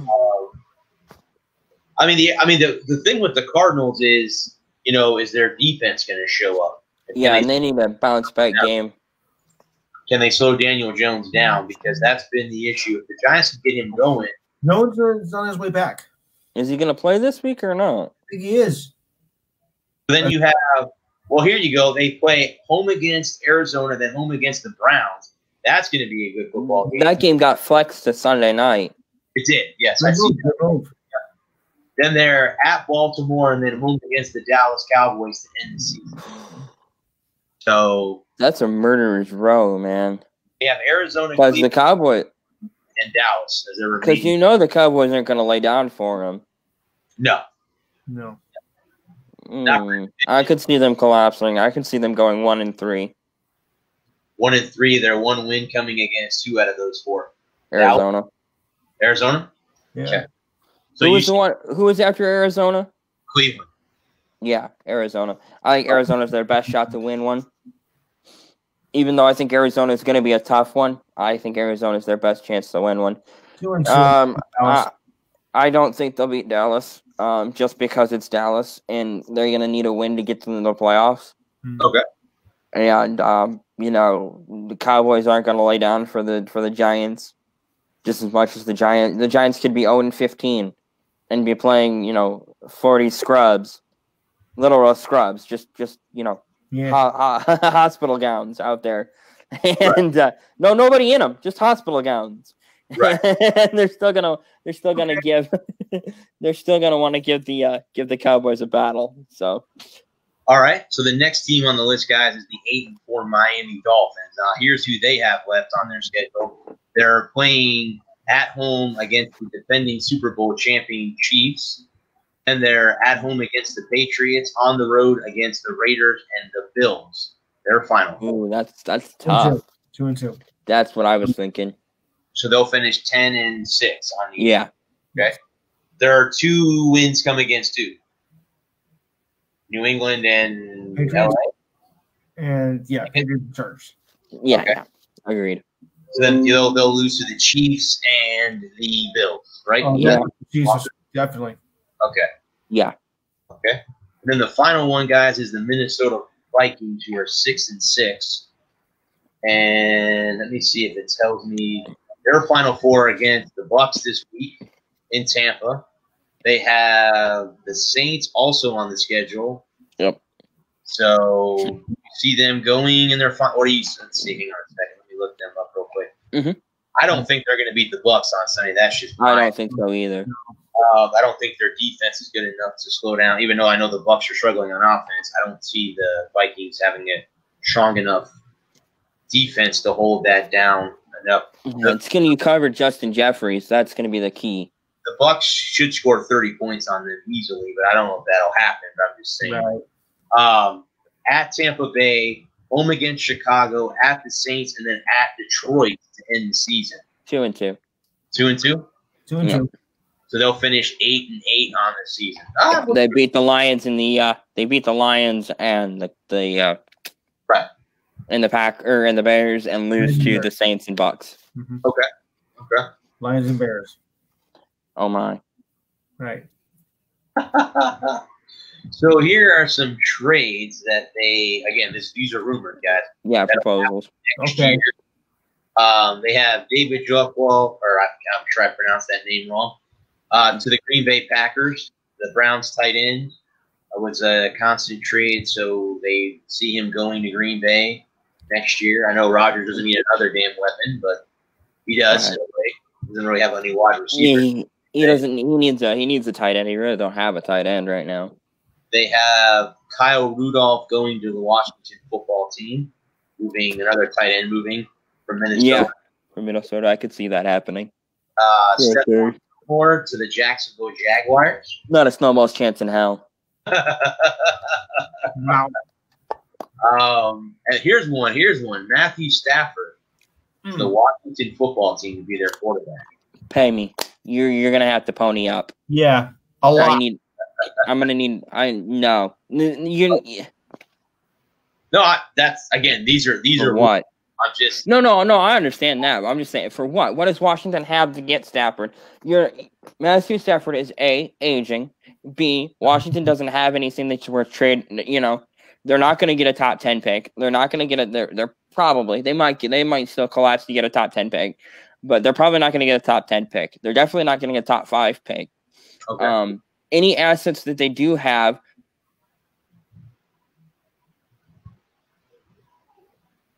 He is muting himself. Hang on a second. Oh, I can't unmute him. He's muted, Lewis, for some off the wall reason. He muted himself. Ha! I was gonna let's move the cursor out of the way. I was trying to unmute you, and he goes, you can't unmute people that are. I'm like, okay. Nope. I was trying to mute him. That's probably the best I've sounded all night. He's trying to unmute him there. Okay, so anyway, I was saying is, if they send Matthew Stafford to Washington, but for what? What does Washington have of value that Detroit's going to want? That's going to make that's going to be of value to Detroit and not overpaying. Well, they're not going to get a top 5 pick. They're probably not going to get a top 10 pick. And they might get, they might get 8, 9, 10 somewhere in there, but Detroit's going to be right in there too. Right. And so what do you have? I mean, you can't give up Chase Young. You can't give up that running back, the one with the turf toe. And so if you do trade for Matthew Stafford, what are you giving up? Yeah. And if you give up, a first, a second, a third this year, a second and a first and a second next year, and that's 5 picks right there, you might as well just hold on to those draft picks. Wait a year, let Alex Smith be your guy for another year, and draft the quarterback in a year. Or wait until later in the second round and draft a Brock Purdy or a Zach Wilson or whatever his name out of BYU. There's a lot of talented quarterbacks in the back half of the top of the first round. You know. So do you think Dwayne Haskins is a bust? Oh, I knew he was a bust from day one. In Washington? Yes. Okay. All right. I knew he wasn't NFL material 8 months ago. Because in the article, it does say that Stafford would be an instant upgrade over Haskins and Smith, as he's still been effective amid the chaos of a failed regime, completing 63% of his passes with 21 touchdowns and 9 picks. Yeah, he's a great quarterback. He just doesn't have any talent. He's going from one dumpster fire to another. No. And then when Matt Patricia was supposed to be the hero in Detroit. I mean, again, he was supposed to be, and that's, we were talking about that the other day. I was talking about that on Saturday about Barry Sanders. Yeah. It's really how, if they had a quarterback and an offensive line, the records he may have set may never have been broken. Yeah. I'm just saying, I don't know. Emmitt Smith broke his record, but had Barry had an offensive line, who knows? I'm just saying, who? He had some all right offensive lines. What he needed was a quarterback. He needed somebody that the defenses had to respect. You put 12. They're going to stack 52 guys in the box and say, throw it over the top, go for it. Yeah. We don't think Noodle Arm there can make a throw. Right. Because Scott Mitchell. There's a couple other guys. Yeah. Rodney Peete might have been the best that he had. Yeah, probably. Yes. Rodney Peete may have been the best. Right. I mean, unfortunately, by the time that Charlie Batch got there, he was already on his way out. That was 99. 99 he played 8 games in 99 and said, blankety blank this, and I'm out of here. Yeah. Yep. Okay, guys, so let's go ahead and walk through the upcoming week. The first game is Denver at Carolina. 4-8 battling in. Sorry. What was that? That was an ad on NFL.com. Sorry about that. I forgot that too. I've had that too. Dang it. Enough. Okay, hang on a second. All right, you're all right, guys. And just close that window out. Right. I've done it too. I just put the button and it stops. All right. So again, we have Denver at Carolina. Denver. Yes. Carolina. I think that especially McCaffrey plays. Okay. I heard he was supposed to be back this week. You have the next one would be Houston at Chicago at Soldier Field. Houston. Okay. Then Dallas is at Cincinnati. Dallas. Yeah. Dallas. Okay. The Lions get Aaron Rodgers and the Packers. Packers. Do we have to play the rest of the season? You have a beleaguered Titans team that got manhandled last week by Cleveland visiting the Jaguars in Jacksonville. Tennessee, big. Titans. The then you have Kansas City at Miami. I think we talked about that one already. Yeah. The Cardinals at the Giants. I think we talked about that one as well. Yeah, Giants. Then you have Minnesota at Tampa Bay. Tampa. Yeah. You have the Colts at the Raiders. That's a 4:05 game. Colts. Okay. The Jets are on the road in Seattle to play the Seahawks. There's no way the Seahawks going to lose 2 weeks in a row to New York teams. No way. Yeah, Seahawks. Okay. Atlanta is on the road to play the Chargers in Atlanta. Okay. Then you have the Saints on the road in Philadelphia to play the Saints. For a joke. Okay. Yeah, the Eagles are a mess. Do you think, speaking of that, do you think Jalen Hurts is the starting quarterback now from here on out? Yep. Okay. Actually, barring injury, he's making his first NFL start. You have Washington at San Francisco. That's 5-7 teams. I don't need Washington. Okay. There's a good game. Pittsburgh at Buffalo. That's the Sunday night. Buffalo. Steelers. Okay. And then the Sunday night game is Baltimore at Cleveland. That should be a good football game too. Wow. Cleveland. Sunday and Monday. Yeah, I'm gonna go with the Browns. That's my. Can we go back to the Sunday night game real quick? Buffalo. I think Jared Allen balls out. Yeah, I think Jared Allen has himself another ball game.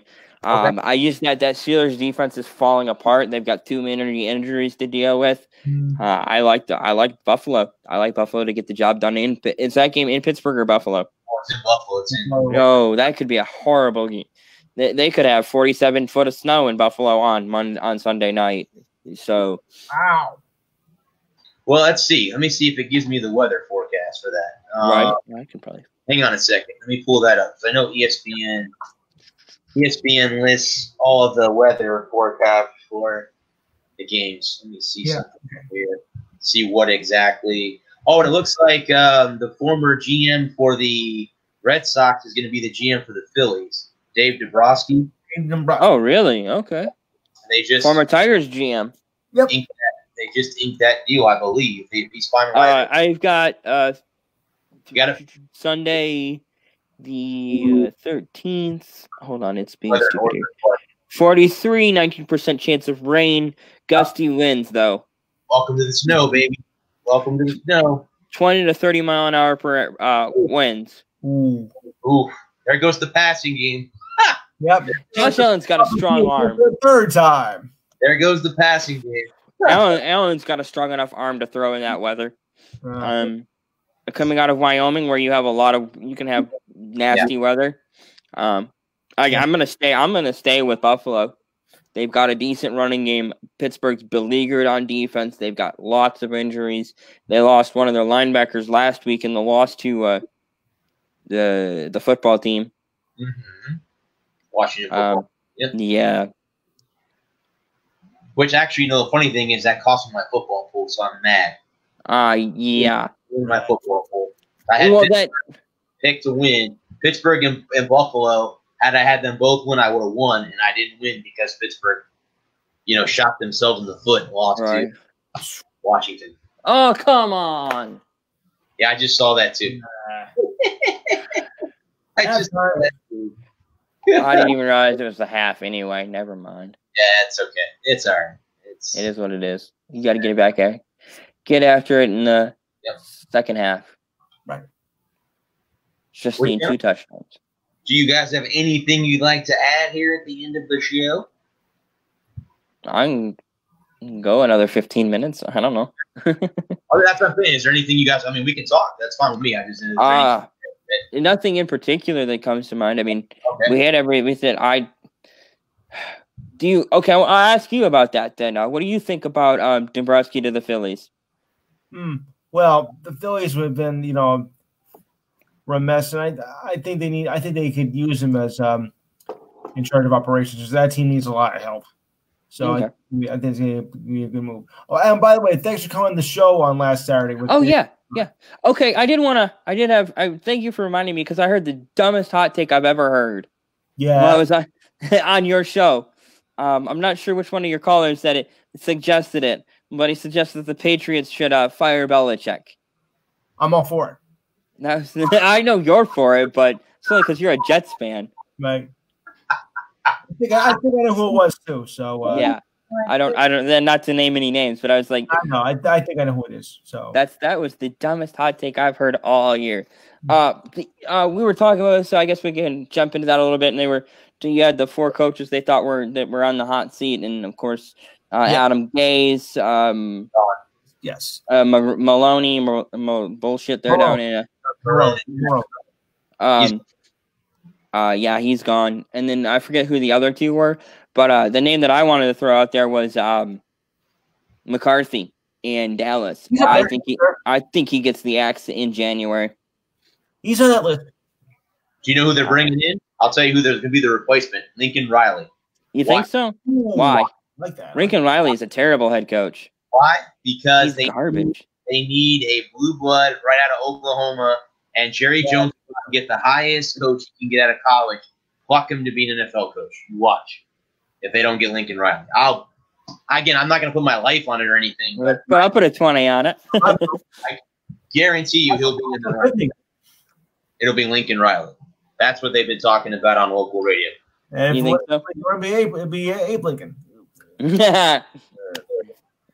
Well, they could use they could use somebody to free up some cap space. He emancipated their cap space. Yeah. Okay, I'm done. No, I just don't think Lincoln Riley's all that good of a head coach. Well, I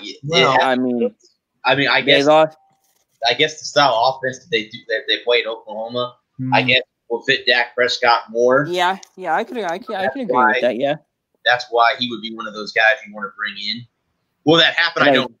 Because it's going to take a lot. I mean, it's going to take a big ton of money to get him out of Oklahoma, number one. So way off.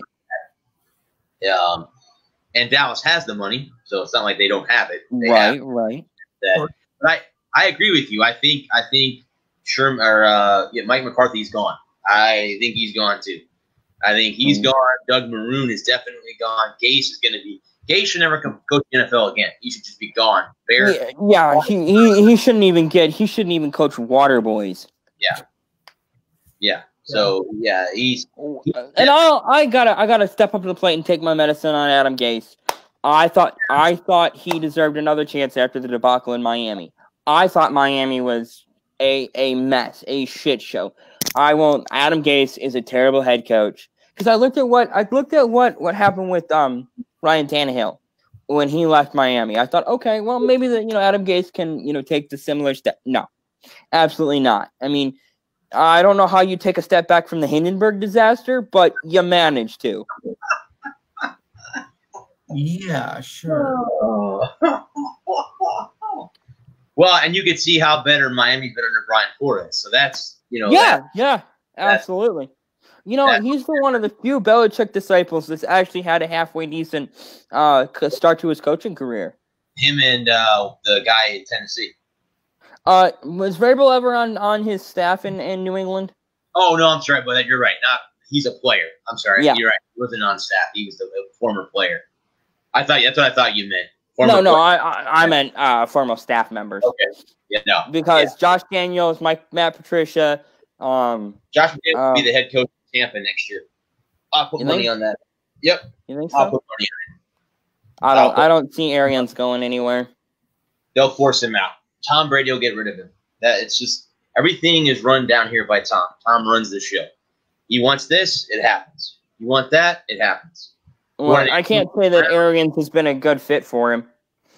Well, I mean, the offense, again, I don't think it's all on Arians. I don't think Brian Leftwich is that good of an offensive coordinator. That's just me. Well, they're taking too many shots, too many deep balls. Tom Brady isn't 25 anymore. You got to tailor your offense to throw.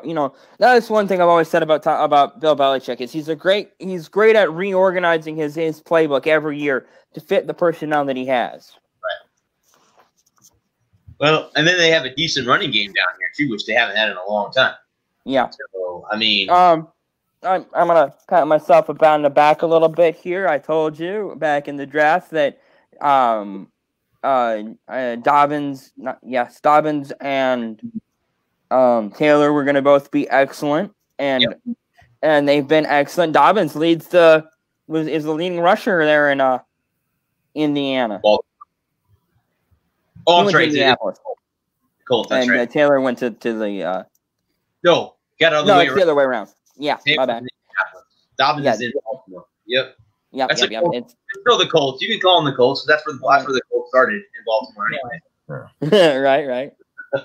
That's where they started life, at least. I mean, I got the funny thing is I got to see Jonathan Taylor play at Wisconsin, so I got to see him up close and personal as he ran gunshot all over USF. Right. This gun. Yeah. It's just like, oh, okay. Yeah. He ran all over my ass 4 or 5 years in a row. Yeah. So. I'm sitting here going, this Swift kid isn't nearly as good as Taylor. Yeah.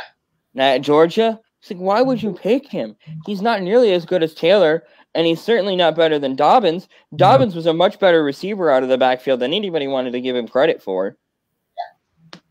Yep. And it's not like I didn't watch Georgia ball. I watched lots of Georgia games. They're always a marquee matchup in the SEC, so they're always on national television.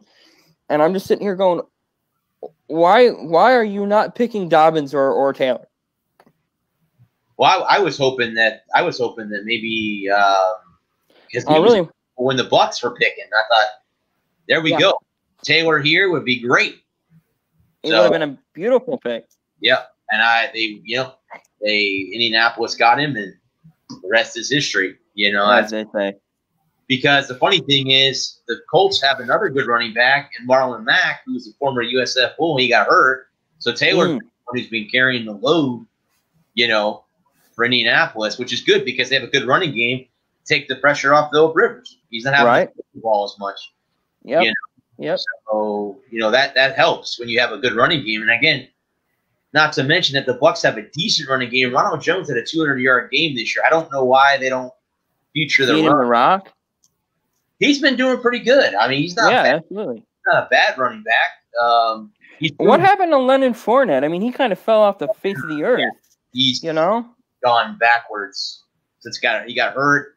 He's gone backwards ever since he got hurt. I don't know what's going on. I really thought Keyshawn Vaughn, who's had some signs of probability, but not a lot. So yeah, I don't. They got to re-sign Chris Godwin. That's got to be the thing during the off season. They got a lot of contracts coming up. Godwin is one. They have Brown, Gronkowski. All of them are due contracts after this year, so they're going to have to figure out. I think Gronk's done. Yeah. I think if he's not done, but he has to come back for a lot less money than $10 million. I don't think they'll pay him $10 million again next season. And I don't see him coming back. I don't see him coming back for anything less than 10. Okay. I think he'll take his challenge to WWE right down the road to Orlando. Well, actually, the WWE's right now at Tropicana Field in St. Pete. Thunderdome is back in the Thunderdome. Huh. Yeah, there you go. Oh, back in the day when the lights were there. I don't know. I mean, it's going to be back. It's going to be. Yeah.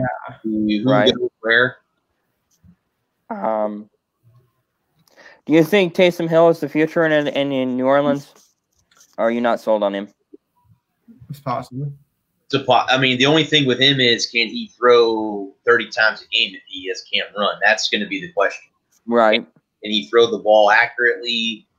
He has shown that he can, but can he do that on a consistent basis? That's going to be the thing. Again, they're obviously not going to. They're not going to put Jameis Winston in there. So clearly, so if this is Drew's last season, which I think Breeze does hang it up now that he's been hurt, I don't see him coming badly. Back. Yeah, I don't see him coming back next year. What if they make it to the championship game, the NFC championship game? Against Green Bay? Who do you think they'll play? Okay. Yeah. Ooh, I don't know. See, there's the question. Or what happens if they get to the Super Bowl and lose? Right. Back for another year to give it another run, one more time, one more summer. Long day in the summer. I don't know. Yeah, it's a good question. Does he pull a Brett Favre and hem and haw? Yeah. And skip OTAs and mini camps and come in at the start of preseason? That could be. That could be. That could be something that he might do. I mean, what do you have? 8 broken ribs this year? 11. 11. Yeah. 11 broken ribs and a punctured lung. Yeah. I don't know how you come back. How you come back from that? But because you're stupid. Yeah. Because you're an NFL player and you're dumb. You're stupid. And NFL players are stupid. I mean, yes. I don't know. I think that I don't think Jalen Hurts is the answer in Philly. No. Okay. I don't think Carson Wentz is the problem. Do you think it's I think he's a symptom. Do you think it's Peterson's play calling? I think it's not. I think it's a lack of practice. Yes. It's okay. It's the inability to do the off-field work that you need to do. It's the inability to actually go out there and work on your mechanics. he's over rotating his hips and he's leaving his shoulders. He's a lot like a pitcher, who can't hit the strike zone. He's flaring his lead shoulder open too much. So when he throws, his whole front side is turning, is over rotating, and so he's overcompensating by putting he's having to step and turn his whole body instead of staying static and being able to throw. He's flaring his lead shoulder open too much. And so when he's looking here, his lead shoulder is pointing there. So all of his passes are out here and they're sailing on him. That's a mechanical issue. Yeah. It should be. Do you think that's in his head that he's doing that incorrectly? You think it's something that he can fix? Yeah, it should be a good quarterback coach should be able to sit him down and fix it in a half hour. Get out there and have him catch against the throw against the jug, throw on the jugs machine, the simulate the snap, and just walk him and just have him throw 100 reps, and they should have that fixed within a half hour. You just got to get him. You just got to get him to stop letting his lead shoulder open up too much. Right. You can keep your hips in line, and so you don't over rotate and you're over rotating your shoulder, and so that's opening your hips up too, and so all your passes are going to be off, just like a pitcher, just like a golfer too. Yeah. You flare your lead shoulder. I'm left-handed as a golfer. I'm right-handed. I throw right-handed, but I golf left-handed. Uh-huh. As we righty, you sit on the wrong side of the ball. Right. Oh, you're a righty?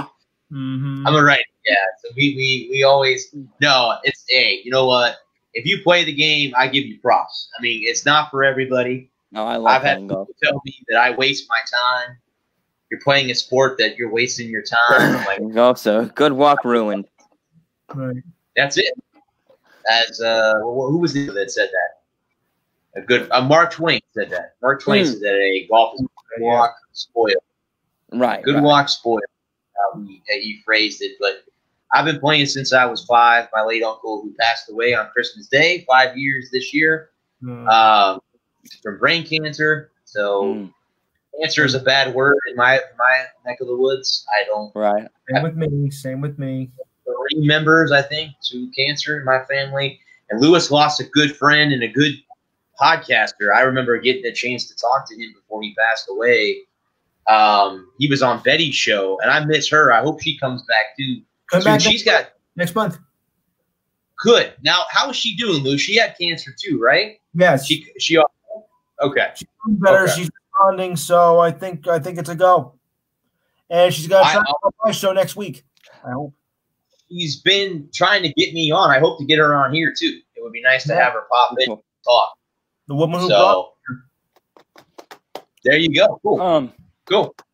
Before we get out of here tonight, did you see that Logan Paul has agreed to fight Floyd Mayweather? Oh boy. Yeah. I think it's time to hang. He's free. He's done everything. Why should Mayweather fight another one? He's got 50. He's done it all. He's broke the record. What's left to accomplish? You want to go fight a beating YouTubers? I mean, money. That's what he wants. Money Mayweather. Come on, man. Well, I know, right? Money talks. That's exactly what it is. He ain't gonna lose. I got all the money in the world. I got all the money in the world, and yet somebody else still has $1. Give me that $1. Mm-hmm.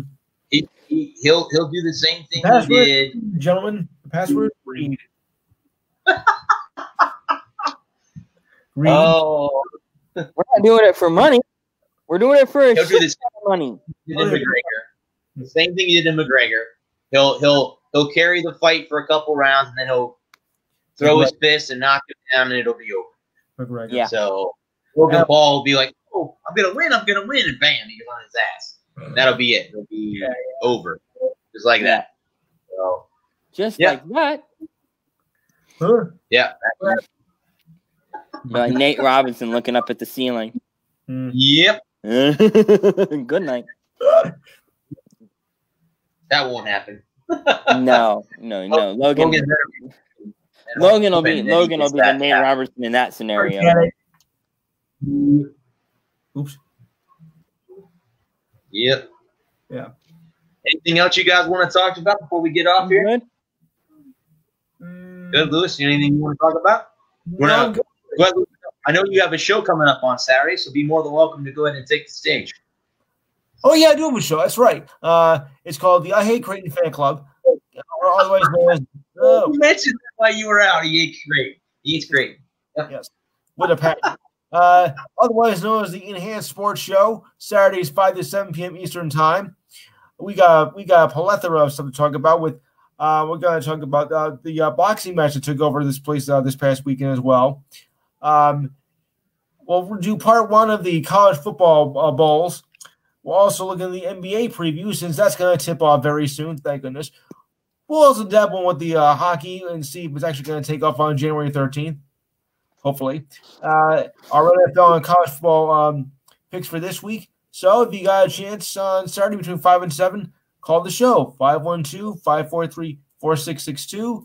Again, 512-543-4662. And I want to wish certain people that I know a very happy Hanukkah as it began earlier this evening. I couldn't go without saying that. And to my nephew who turned 17 on Monday, happy birthday, Gavin. And he might call the show this week too. Cool. Otherwise, his mother will kill me. It's my sister's boy. Well, gentlemen, is there anything else before I go through my sponsors here real quick before I hop off here? Anything else you guys want to add? I got everything I wanted to get in. Gentlemen, we will be on our final show of the year next week, so looking forward to it. Try to make it longly list. Maybe we can go 2.5 hours or something next week, and we'll make it long. Do a special 3-hour show like Monday Night Raw. Yeah, we can do 3 hours. That's fine. 3 to 11. We can go to 11, or we come on at 7. Yeah, so we can go. Yeah, we can start at 7:30. Let me know. Just let me know. Okay. Yeah. We'll do. Yeah, no problem. Yeah, definitely. I'll let you know. All right. But guys, I'll go ahead and go through my sponsors here again. If you guys want In the Zone talk radio gear, head on over to squadlocker.com. You can type in the Zone talk radio, and then you can order gear. It's that time of the year, guys, for yourself or for your family or friends. Hey, even though you're out Christmas shopping for yourself, every once in a while it's good to buy yourself a gift as well, as I did this weekend when I was out Christmas shopping. I'm also sponsored, guys, by creatingzenspaces.com, the local choice in St. Petersburg, Florida for house cleaning organization. Decluttering and pet sitting, it's about finding the peace within you and adding comfort to your life. Thank you guys again for joining us on this Thursday evening.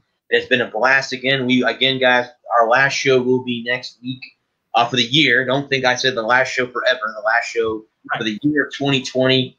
We're going to come back strong in 2021. I'm going to make some changes, not anything with the guys that are doing this. I'm just going to make some little tweaks to everything to make it easy for us to go through the show a little bit smoother moving forward.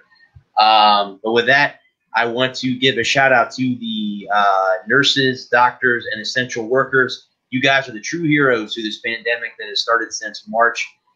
So thank you again. Also to the men and women of our armed services, both active, retired, and the ones who have left us. Thank you again for letting me talk to my microphone and these two gentlemen that join me every Thursday night.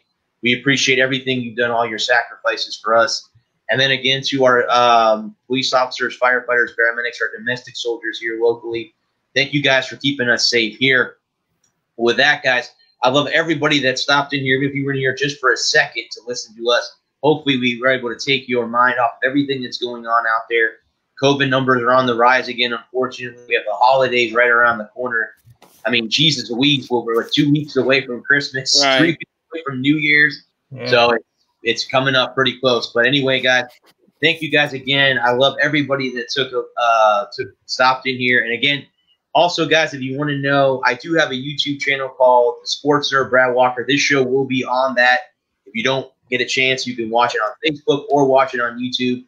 I'll put it over there so you guys can watch it. And I'll give you guys the links if you want to share it too. It's up to you how you want to do that. But until next Thursday, I'll be signing off. I'm going to try to call into Lewis to show you, I promised him a bunch of times to do it, and I haven't done it but once. The one time I did call in, I was at roller derby, so I couldn't really talk to him because there was too much going on. But anyway, guys, hop on Lewis's show. It's an awesome Saturday from 5 to 7. But again, guys, thank you both for coming on, man. This has been great since I think the middle of November. So this is going to be been awesome to have you guys come on here, and thank you, for having us. You're welcome. Thanks for having me. Change the format, guys. I think it's much better instead of having you guys speak separately. Just bring you on all in one shot. We just go through the topics together instead of me talking for an hour and then going back through them again with you guys. So that ended up being that way. But yeah.